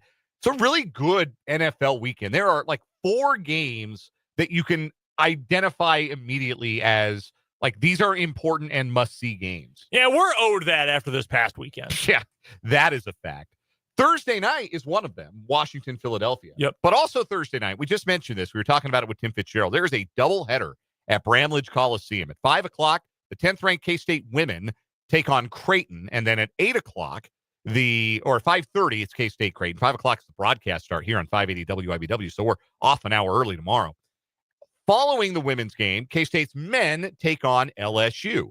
If you're curious about going to those games, a men's ticket gets you into both games. You have a ticket to the men's game, gets you into both games. I have 2 tickets to the men's game. And you don't have to go to the women's game, but why wouldn't you want to go to the women's game? Get 2 for the price of 1. And really, if you're caller number 5 to 785-272-9429, it's 2 for the price of 0 because I'm giving away 2 tickets to K-State basketball Thursday night at Bramlage Coliseum. Women against Creighton, men against LSU. Again, we are taking caller number 5 to 785-272-9429, and I am going to hook you up with some tickets. Hope you will stay tuned. We have got headlines. We've got college football. We've got pro football. It's all coming up in this final hour of 580 Sports Talk of 580 WIBW.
Let's get it. Third and final hour of this Wednesday edition of 580 Sports Talk.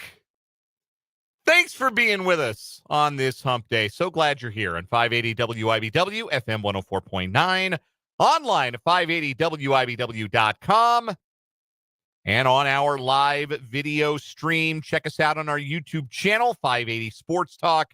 Check us out on Facebook, WIBW News. Congrats to Mike, our ticket winner. He's going to see some K-State hoops on Thursday night. He's got tickets for the double dip, K-State Creighton women's game, and then the K-State LSU men's game on Thursday night. But those aren't the only K-State tickets we've got to give away this week. So be sticking around for your chance to go see the Cats and watch out for them Devils. The Arizona State Sun Devils coming to town on Saturday. I got a pair of tickets I'm going to give away tomorrow. Hold me to that. I got a pair of tickets I'm going to give away on tomorrow's show for K-State, Arizona State at Bill Snyder Family Stadium. Or what? You said hold you to it. Like, what's the consequence? The consequence is I look like a jackass if I forget to give them away. Well, yeah. Please don't put me, don't leave me hanging like that. I don't know. I wanted something funnier. I don't know. I don't know. Why something? You wanted real consequence instead of just shame brought upon me. You were looking for something more substantial than that. And frankly, I understand. All right. I'm going to write a note. That's smart. And I'm going to put it right here in the control room so it's not forgotten. Give away K-State tickets on Thursday or Dan gets it. I'll get it all right. I'll get it from the listeners.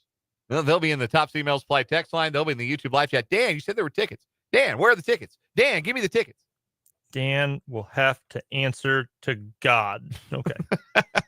I'm going to have to do that anyway. All right. There we go. It is on the control board. It's right here. If you're a YouTube watcher, you saw me put it up here. Yeah. I'm going to hold it right in front of Brendan Cam right now.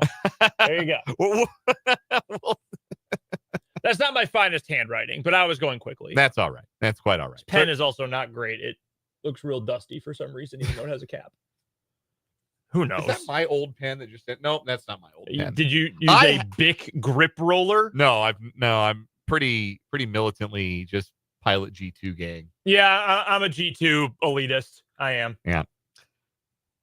Shout out to my fellow Pilot G2 heads out there. The only good pen. What width do you use? You know, it depends. I'm 0.7 sometimes, depending on the task. 1.0 generally. Okay.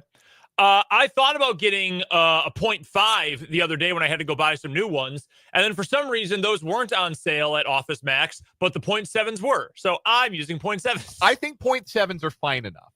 Fine enough for me. And then the 1.0 literally fine enough. Yeah. Yes. If I'm going to do some really like intricate writing, but if I'm just going to it's okay if it's big and blocky and smears all over the side of my hand because that's the curse I have to live with as a left-hander, then yeah, I go with the 1.0. Now you might say, hey, you guys don't ever write anything. Your job is talking. Well, actually, Dan and I both, we have different setups when we do football broadcast. We have different, our spotting boards look different, but both of them feature a lot of writing on them. Mine are completely handwritten. You've got a computer printed component and a handwritten component. Yeah, I have my chart for the drive results I have printed, and then I have the actual 2D depth charts printed. So the names and numbers are clear and sized right. But then like hometowns and last game stats and his mom played volleyball at Creighton. Like I have that written on there, or like team totals and whatnot. Sure. So I remember better that way. You also, because you are doing college football, you've got a stat monitor, drive charts, things like that. I have to keep my own scoring summary / drive chart as I go. That's what the 1.0s are for. I have always been so thankful. I did our high school football broadcast for 4 seasons. So thankful for all of the head coaches in the city being, even, with rosters in flux late in the year and whatnot, being so good about either posting stats online, or if I say, hey, coach, can I get your updated stats, sending an Excel sheet. Awesome. We have worked with coaches, and I have heard from people in other states who do play-by-play, especially for football or basketball too. Like, wow, coaches give you stats in Kansas? Like, yeah, it's awesome. Yeah. All the ones in Topeka are great about it. They're like, oh, yeah, I don't have anything. Like, I get a roster at the door, and that's the only notes I get. Yeah. Like, wow, that stinks. Yeah. So shout out to our local coaches. Absolutely. The coaches that, whether you make the effort to put them on max preps or you just keep a really nice spreadsheet and you're happy to forward those along. We're fortunate to have really great accommodating coaches in the area. You and I both know that very well, both basketball and football, that we get a chance to deal with. And we thank them all very, very much. Still to come on this hour of the show, why Week 11 is so substantial in the AFC playoff race, and particularly for the Chiefs, they can get by the Bills in Orchard Park. And some reaction to the college football playoff rankings. K-State, sitting on their hands last week, moved up. And they're not in the top 12. But maybe it doesn't feel ridiculous to foresee a scenario where they could sneak in. Maybe. They're going to have to probably win the conference. Yeah. They still, like, I think it was a good sign for their national perception that they moved up without doing much of anything at all. I agree. It's, I do laugh at the notion, with all the realignment, the Big 12's got to fight to not be a minor league. Got to say we're the solid number 3. We're still with the elite. Heather Dinich went on Pat McAfee today, the official mouthpiece of the College Football Playoff Committee, and said, yeah, they're not keeping a 3-loss SEC team out. And essentially said, yeah, 3-loss SEC better than 2-loss Big 12. Sorry, tough luck.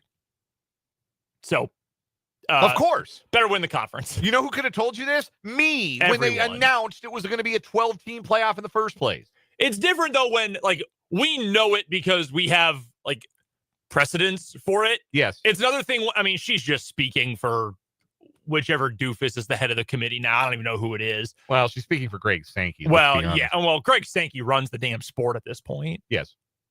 We should not know. I firmly believe this. And this is not to say that they aren't, to varying degrees good at their jobs, but we should not know who the conference commissioners are.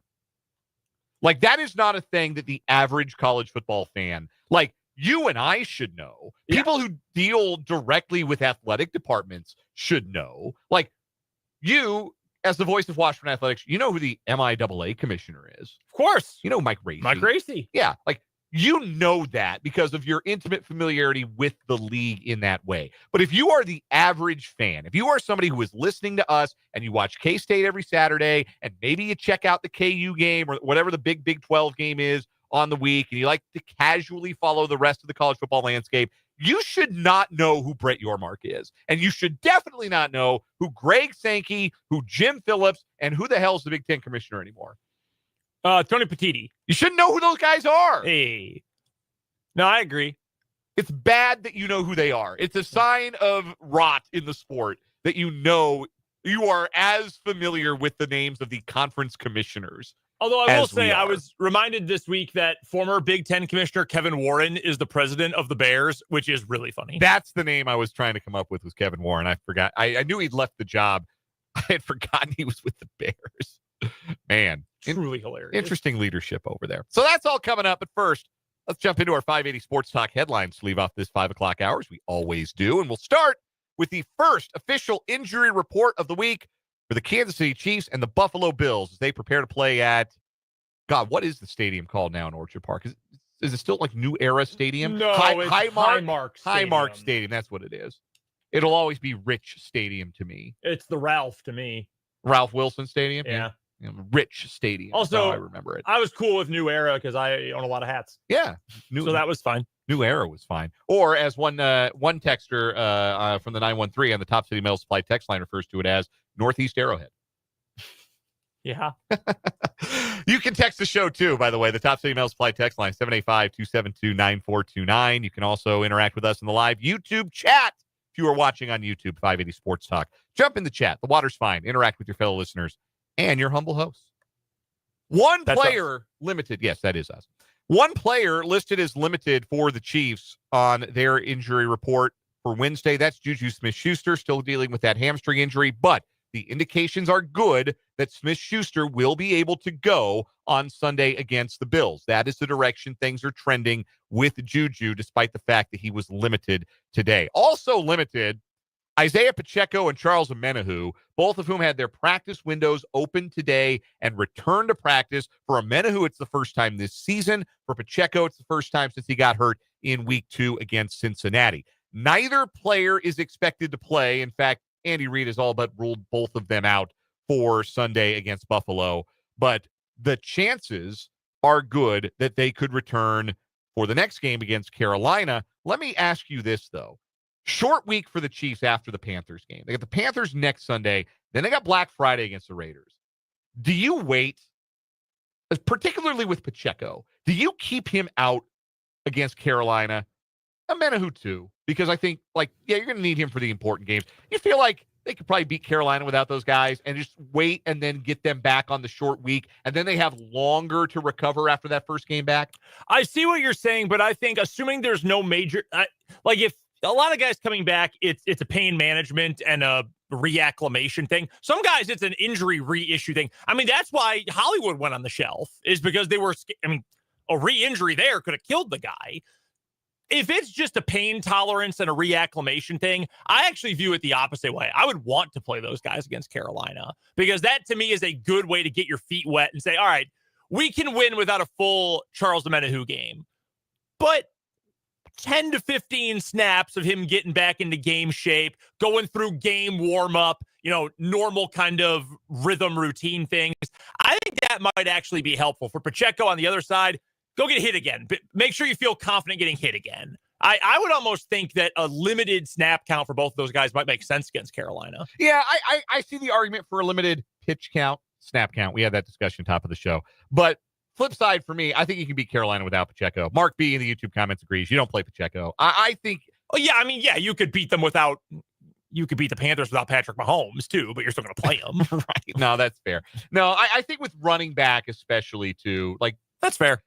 Wait for the short week, get him back against the Raiders, and then give him the long recovery before he gets back into the swing of things. As for the rest of the Chiefs participation report, bunch of guys on the list, but all full participants, so nothing to worry about for Patrick Mahomes, Kareem Hunt, Mecole Hardman, DeAndre Hopkins, Wanya Morris, Derek Nottie, Michael Dana, and George Karlaftis. It's a long list of guys who are dealing with some dense dings, but nothing to be concerned about for any of those guys. They're all on track to be good to go against the Bills. For the Bills, 3 players held out of practice today. Tight end Dalton Kincaid, wide receiver Keon Coleman, tackle Spencer Brown. Coleman has already been ruled out for the Bills for Sunday. He is dealing with a wrist injury. Dalton Kincaid is a maybe. He's coming off of a knee injury. Spencer Brown hurt his ankle last Sunday for the Bills.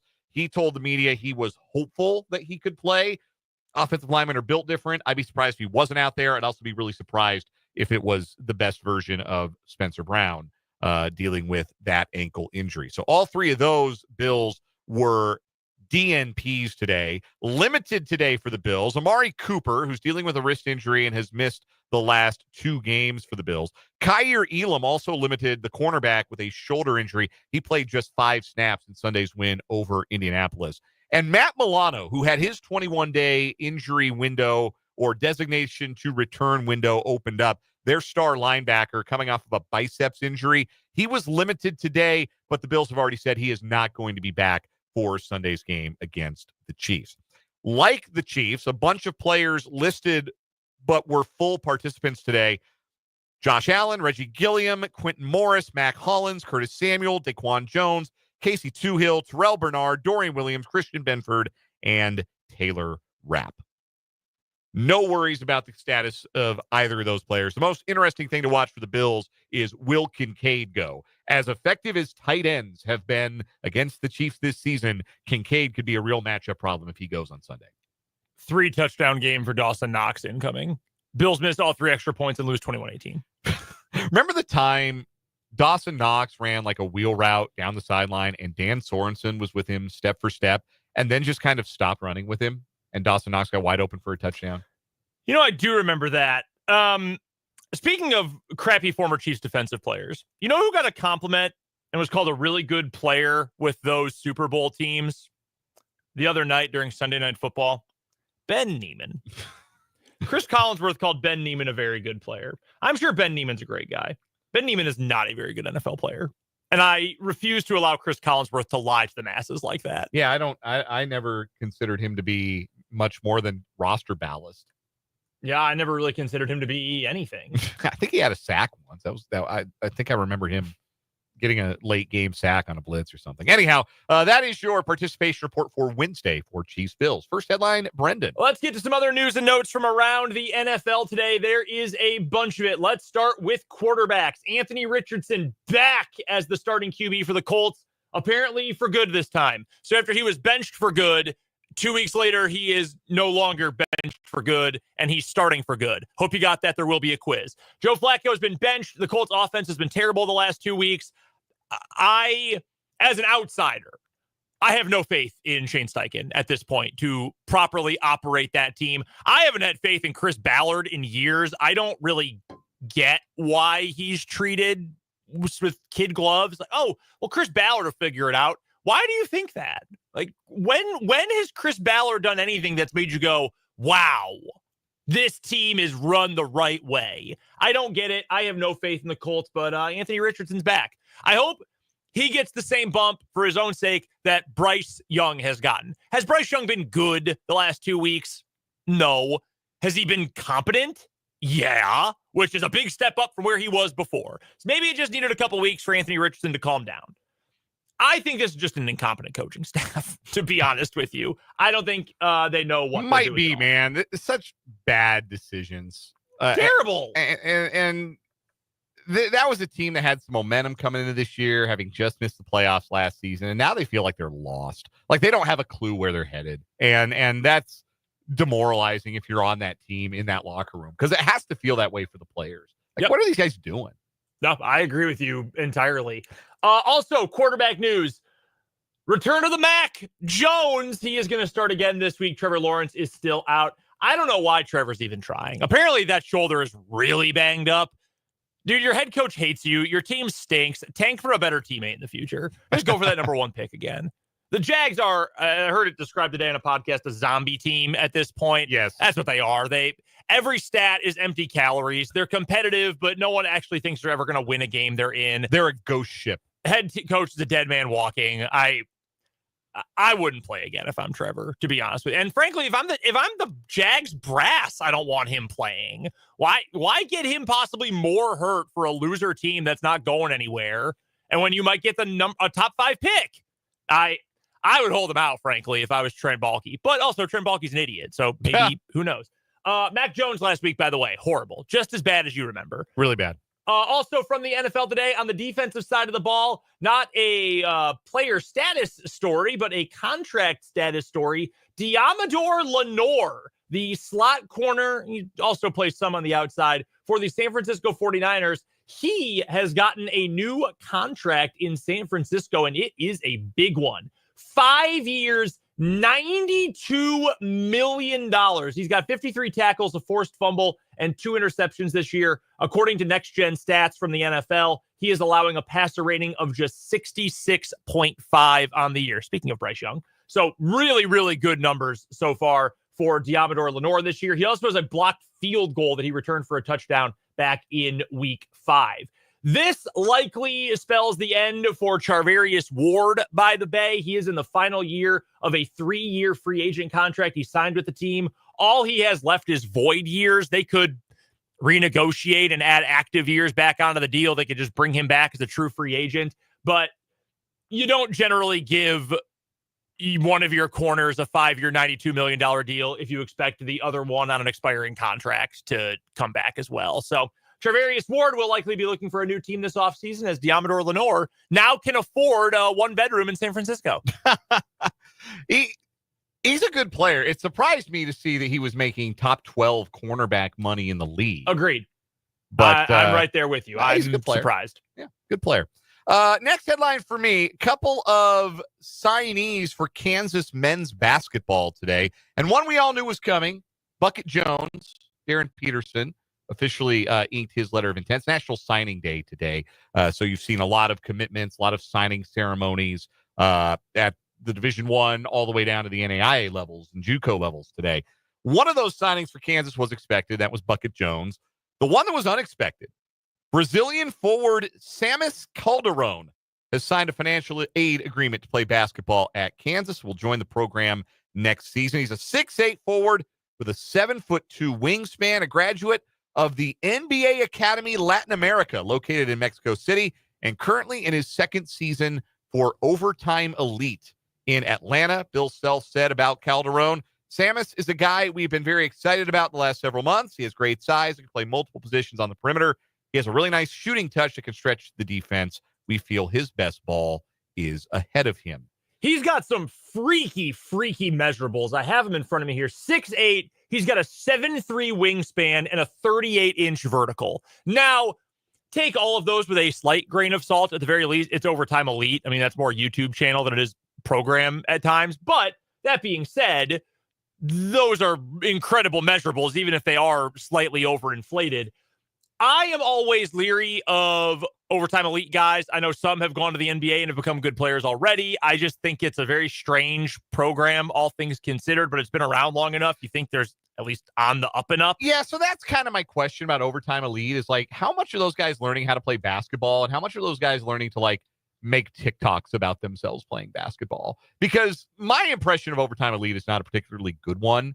My impression about that is that they are learning to be brands as much as they are learning to be basketball players there.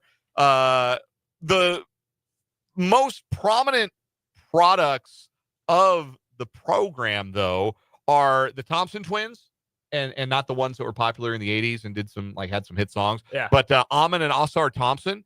And both of them, well, Amon is, Asar had, I believe, a heart issue that has kept him from playing as much. But Amon Thompson was all rookie last year and off to a good start in year two, coming off the bench for the Houston Rockets. So Rob Dillingham, who was drafted out of Kentucky this year, he's an Overtime Elite guy.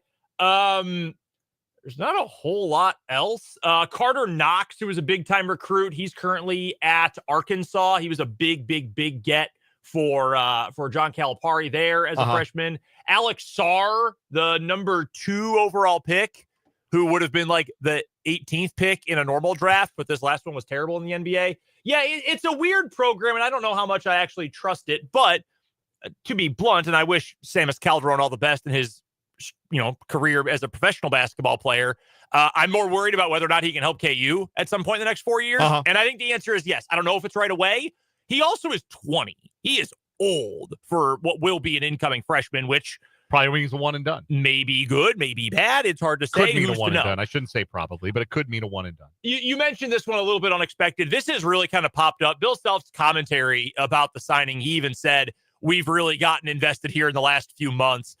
It really is the last few months that I at least had heard the name Samus Calderon, and sometimes that happens. Johnny Furphy came out of nowhere in like 3 months and then became one of KU's best players last year as a late recruit. So I hope it works out. Sounds like they think he could be a multi-year guy. And like, if you're a 21-year-old sophomore, that's pretty impressive. So, and helpful. So good signing for KU. I don't think, like I said, like I'm not like super high on the whole model there with Overtime Elite. I don't think Bill Self take a kid who was not capable of helping his program. I don't think Bill Self's just going to say, ooh, athleticism, and not like consider whether or not he's actually potentially good at basketball. As Mark B brings up on YouTube, talking about old freshmen, he says like BYU. Yes, different reasons though, I think. That'll do it for our 580 Sports Talk headlines. When we come back, last night, there's another batch of college football playoff rankings. I have a question that I don't know if I know the answer to yet. We'll try and hash it out a little bit when we come back here on 580 Sports Talk.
1:33 on 580 Sports Talk.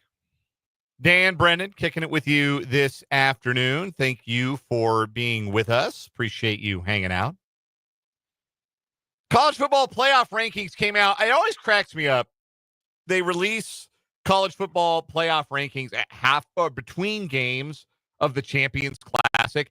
How much overlap do you figure there is between the I'm really psyched for the Champions Classic audience and the I'm dying to know the college football playoff rankings audience? Because typically you are dealing with 4 programs in the Champions Classic who are not going to be discussed in the college football playoff rankings. True. So probably not very much. I will be honest with you. It's people like us who do this for a living. Right. So I will give you a counterpoint. Casuals. People who maybe aren't a Duke, didn't go to Duke or don't have a college basketball program, but you know what they love? The big names. They love the brands. They love Duke basketball because Duke is good. They love Kentucky because Kentucky's good and has NBA players. And they like college football not because they love, the pageantry of the K-State band or because, they care about North Carolina State football, but I want to hear about the playoff. Where's Bama going to be? Is the U back? So we're talking either people who live for all things sports, maybe literally, and people who are just casual fans of big brands of college sports. Yeah. In the middle there, I think it's just a lot of people who are annoyed. Either football fans who say, bro, I don't want to watch this crap, or basketball fans who say, bro, I don't want to watch this crap. Yeah, it's always been a strange pairing for me. And I understand why you do it. You got to fill the time, but and you got to put them on some network. Real quick, I want to make sure this take is on the record. One final thought about the Champions Classic. And I want this on the record because I'm sure it'll come up throughout the course of the year. I'm done with Shulman and Billis. Give me a new crew. Give me a new number 1 on ESPN. I'm done. They've been together, and I don't necessarily have a problem with Dan Shulman. I don't like Jay Billis. I think he very much exudes that he thinks he's the smartest guy in the room, every room he's ever been in. I'm done. I have heard enough of them as a team together. I don't know who you replace either or both of them with, but I need a new number 1 team. I really like Dan Shulman. I think he's one of our best play-by-play guys that we have in the business. Jay Billis, more frequently than not now, is, I think, talking about things that are, not happening. Either it's not germane to the game or it's the exact opposite of what's actually happening in the game. I don't feel like I'm getting a lot of great insight from Jay Billis anymore. I think there was a time that was the case, but I don't think I'm getting that from Jay anymore. So I understand the complaints. I miss Dickie V. I do. I do too. I love Dick Vitale. I still miss Dick Vitale. Anyway, the college football playoff rankings. Your top 4 conference leaders right now: Oregon, who is number 1 overall; Texas, who is number 3 overall; BYU, number 6; and Miami, number 9, still picked to win the ACC despite losing last week. So those would be your buys, would be those 4 teams. Following that, you'd have Ohio State, the number 2 ranked team in the rankings. They would be the 5 seed. They play the 12 seed Boise State at number 13. They are the highest ranked group of 5. The number 4 team, Penn State, they'd be the 6th seed. They play 11 seed Ole Miss. Then Indiana, who's ranked 5th, would be the 7th seed, play number 10 Alabama. You could not make the number high enough for me to consider betting Indiana against Alabama. And the 8-9 game would be Tennessee and Notre Dame. That's the current playoff based on the current rankings. K-State moved up to number 16. Colorado 1 spot behind them at 17. I think that's reason for optimism that if either of those teams won the conference, they would jump Boise State and get the bye instead of Boise State getting the bye as one of the 4 highest ranked conference champions.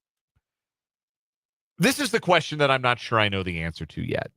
And it's because this season has been nothing short of chaos across college football. And there are lots of reasons for that that are too numerous to fully dive into with only 20 minutes of show left. But this is the most chaotic college football season since 2007. And it raises this question. And I don't know if I know the answer to this question. Who is the best team in college football. Because right now, if you asked me, of the teams in college football, you said, which team do I think is going to win the college football playoff? Which team do I think would have the best chance to beat whoever was placed in front of them? I would say it's either Ohio State or Alabama. That's Alabama on current form and Ohio State because they have the best players. But Alabama always plays close games because now they're a Kalen DeBoer program, and that's just baked in to the Kalen DeBoer experience, that every game is chaos and close. And Ohio State is coached by Ryan Day, who I don't trust any further than I can throw.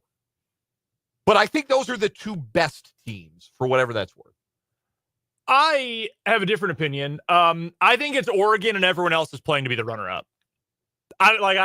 You give me a rematch, I'm taking Oregon again against Ohio State. I'm not trusting any of these other teams. And frankly, I don't really trust Alabama this year because while their good is probably as good or better than Oregon, I don't know that they can turn it on and make sure they have their good at that moment. Like, I don't know that I can trust they will always get to their good when they need it the most.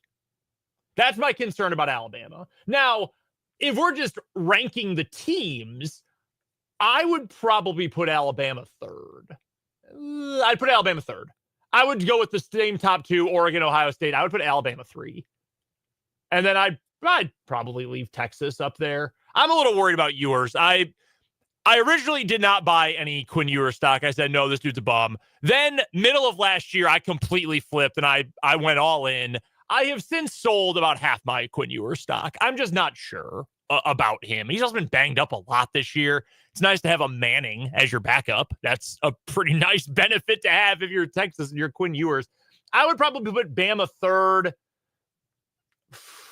Man, I hate to do the SEC bias thing, but I think Ole Miss is underrated at 11, to be honest with you. And frankly, I think Georgia's overrated at 12. Give me Carson Beck in the playoff, please. Please. They get in to the playoff. I don't care who they're playing. Give me their opponent. Give me Carson Beck when the lights are bright, please. Begging for that for my bank account. Yeah, like Georgia, yeah, like you said, first team out, which is staggering. That's how we're talking about Georgia right now, a team with all that talent. Here's the problem. They can't throw. Here's the problem with Georgia. Yes, their passing game stinks because Beck has regressed and they got no dudes to catch the ball. Like, who are their good wide receivers? Like, the last couple of years, they had Brock Bowers. They don't have a Brock Bowers this year. No, I mean, they've had so many guys. They don't have anybody remotely like a Brock Bowers this year. And that's the problem. No, and they're not as good up front as they've been, which is a whole other conversation. They don't have McConkey, who they had last year, who, we talked ad nauseum about during the draft, like, but top 40 pick. And also, no one's really talking about the Chargers because they're not going to win the division, but they've been winning. Ladd McConkey's been really good. He has. He has played really, really good. I may have been wrong about the lad. I may have. Yeah, I mean, McConkey, Bowers, Darnell Washington's actually, I mean, he's essentially a 6th offensive lineman, but he's been really good for the Steelers. He was at Georgia. I mean, they've lost George Pickens. That's a few years ago now, but they've had good pass catchers, but they've all left. So I'm not sure. I don't think their offense is good enough. They got dudes all over the defense. That's not the problem. I don't think they have the horses offensively because Ole Miss, there's an example. That's a really good and well-coordinated offense, and they couldn't keep up. I would rank Ole Miss higher. I think I'd put Ole Miss top 10 for sure. I mean, they're 11th. I'd consider an argument for top 5. Wow. I'd consider it. I'm out of Miami, by the way. They're not doing anything. Don't waste my time. Yeah, they've been. If we're not actually going to base the playoff field on merit, which it's not really based on merit, then we should just eliminate teams that we know give the G5 team the honor because they earned it. They had to beat an entire half of FBS just to be able to make it. Give them the spot. They deserve that. Like, Miami's not winning anything. No way. Mario Cristobal, please. Don't put them in the playoff. I don't want to see them. I'd rather see SMU than Miami. SMU, the second team out for what it's worth. And maybe SMU wins the conference and we don't, things will shake itself out. But it is funny. Like, going into this year, I thought, okay, we're going to do this 12-team playoff, but at the end, it's going to be the same team standing. It's going to be Ohio State, it's going to be Alabama, it's going to be Georgia. It's going to be the usual suspects at the end of this thing. I no longer have the same level of confidence to say that just because of how topsy-turvy this college football season is. This has been, in the end, the perfect year to introduce this thing, this 12-team playoff, because there is a real chance for chaos. Like, what if Ashton Jeanty just goes nuts on the road in a first-round playoff game? What if he just goes ballistic and runs over, under, and around and through an SEC team? Well, and there's the thing, too. Madsen, their quarterback, has been playing really well. So if you sell out to stop Ashton Jeanty, their QB play has been pretty good. Ultimate Chaos team, and I'm biased, very obviously, because where my wife went to school. No, I'm not talking K-State. Washington State is going to go 11-1. They play New Mexico, Wyoming, and a terrible Oregon State team the rest of the way. They're going to go 11-1. Colorado, K-State, Texas A&M, SMU, Boise State are in front of them. I think Boise will win that conference, so it probably won't make a difference in the Mountain West. But if K-State dropped another, it's unlikely, but not impossible. I already told you I think KU is going to beat Colorado. Should Texas A&M lose? Guys, we're talking Texas A&M. Of course they could lose a big game. SMU, they haven't been in this position in a long time. Hard to say. That's what I'm hoping for. I'm hoping for just the dumbest possible outcome. Last thing on this real quick. Mark H. is absolutely right in the YouTube comments. Army is getting disrespected. Yes. Put fact. some respect on the troops. Why are they ranked below Missouri? Anybody who has watched either of those two teams, anybody with a functioning set of eyes can tell you Army's a better football team than Mizzou. Yeah, no, without question. Bryson Daly would make Eli Drinkwitz cry. He would be the second best player on Missouri's roster for Luther Burden. Facts. I'm being totally serious, too. I absolutely. They got a better resume than LSU, too. LSU just got pantsed by Alabama. Tell me, yeah, I'm on LSU, too. Yeah, completely. Let's take a break. We'll come back. Huge week upcoming in the AFC. Give you some numbers on exactly how big it is for the Chiefs and their hope for the number 1 seed. That's coming up on 580 Sports Talk.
548 of 580 Sports Talk.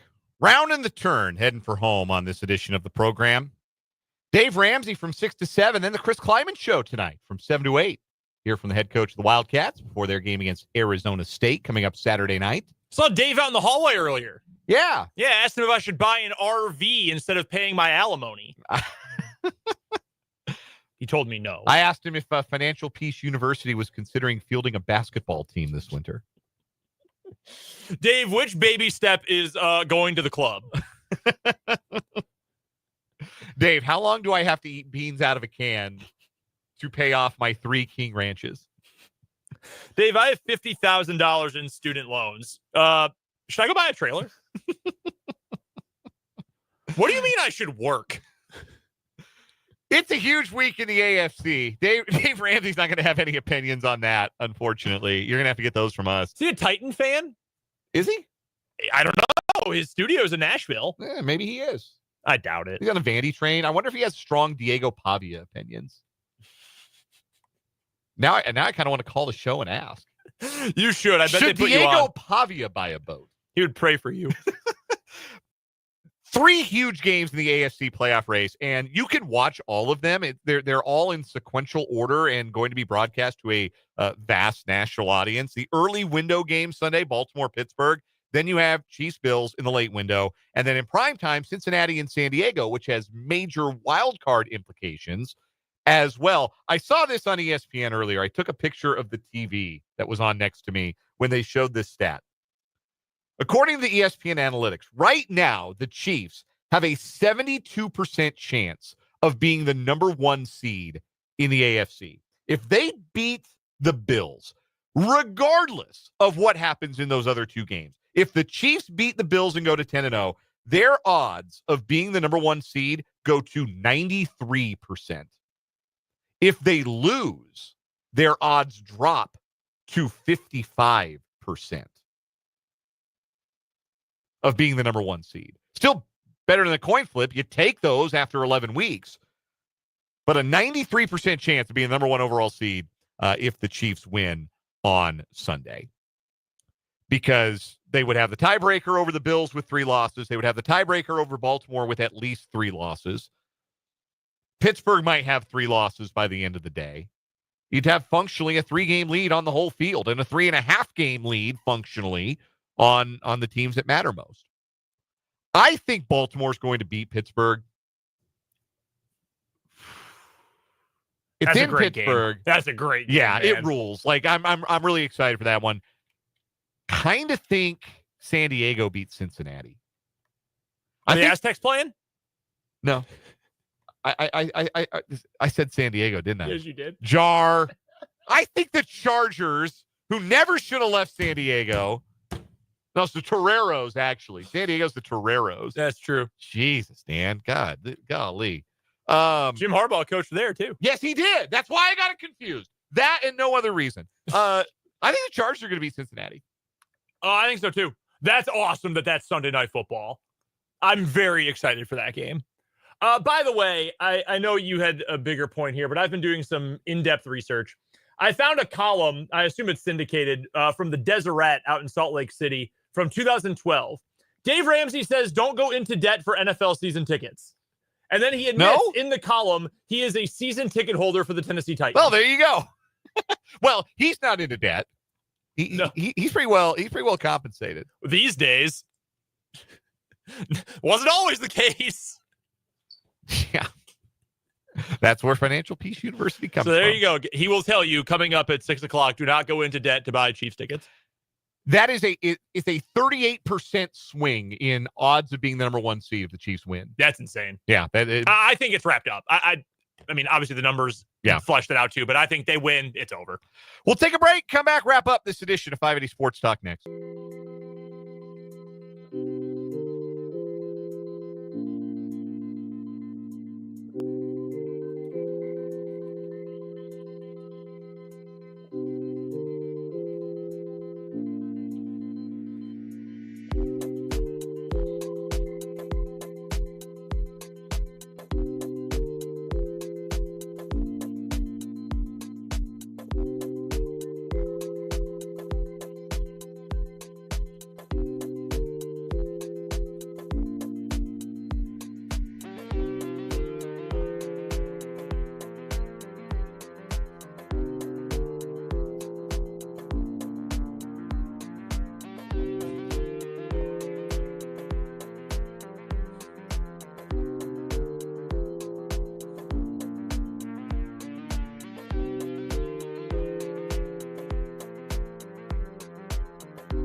We're wrapping up, walking off this edition of 580 Sports Talk with a final word. Brendan Dworzinski, what do you got? Final word for me today is I will never understand the Hunter haters. Hunter Dickinson is a really, really, really good college basketball player, and KU does not win last night in that absolutely gross game against Michigan State if they don't have Hunter Dickinson. I also think it's important to note this. It was a very ugly game. It was far from KU's best. And as you pointed out, Dan, that's now 3 halves in a row of basketball after an amazing first half against UNC. But as my guy, Triple G in the YouTube pointed out last night online, last year, KU's C game, they would have gotten run out of the gym. This year, KU's C game, they beat Michigan State on a neutral court.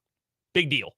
Yeah, big deal. Really good win for KU last night in that game, even though only about half of the gym was full there in Atlanta to see it. Final word for me today. I'm really fascinated to see what Juju Smith-Schuster's addition to the pass-catching core for the Chiefs makes the passing game look like. We have already seen the passing game get substantially better and more explosive with the addition of DeAndre Hopkins the last 3 weeks. Now being able to add an experienced guy, a middle-of-the-field worker, a reliable pair of hands in Juju Smith-Schuster, it allows Xavier Worthy to be used more to his current strengths. I think it opens things up down the field for a guy like Worthy or even for DeAndre Hopkins along the sideline. I'm really fascinated to see what it looks like, and it sounds like Juju's going to play on Sunday against the Bills. We're on from 3 to 5 tomorrow. We'll make way for K-State basketball, so join us for a 2-hour show tomorrow. For Brendan, I'm Dan. This is 580 Sports Talk.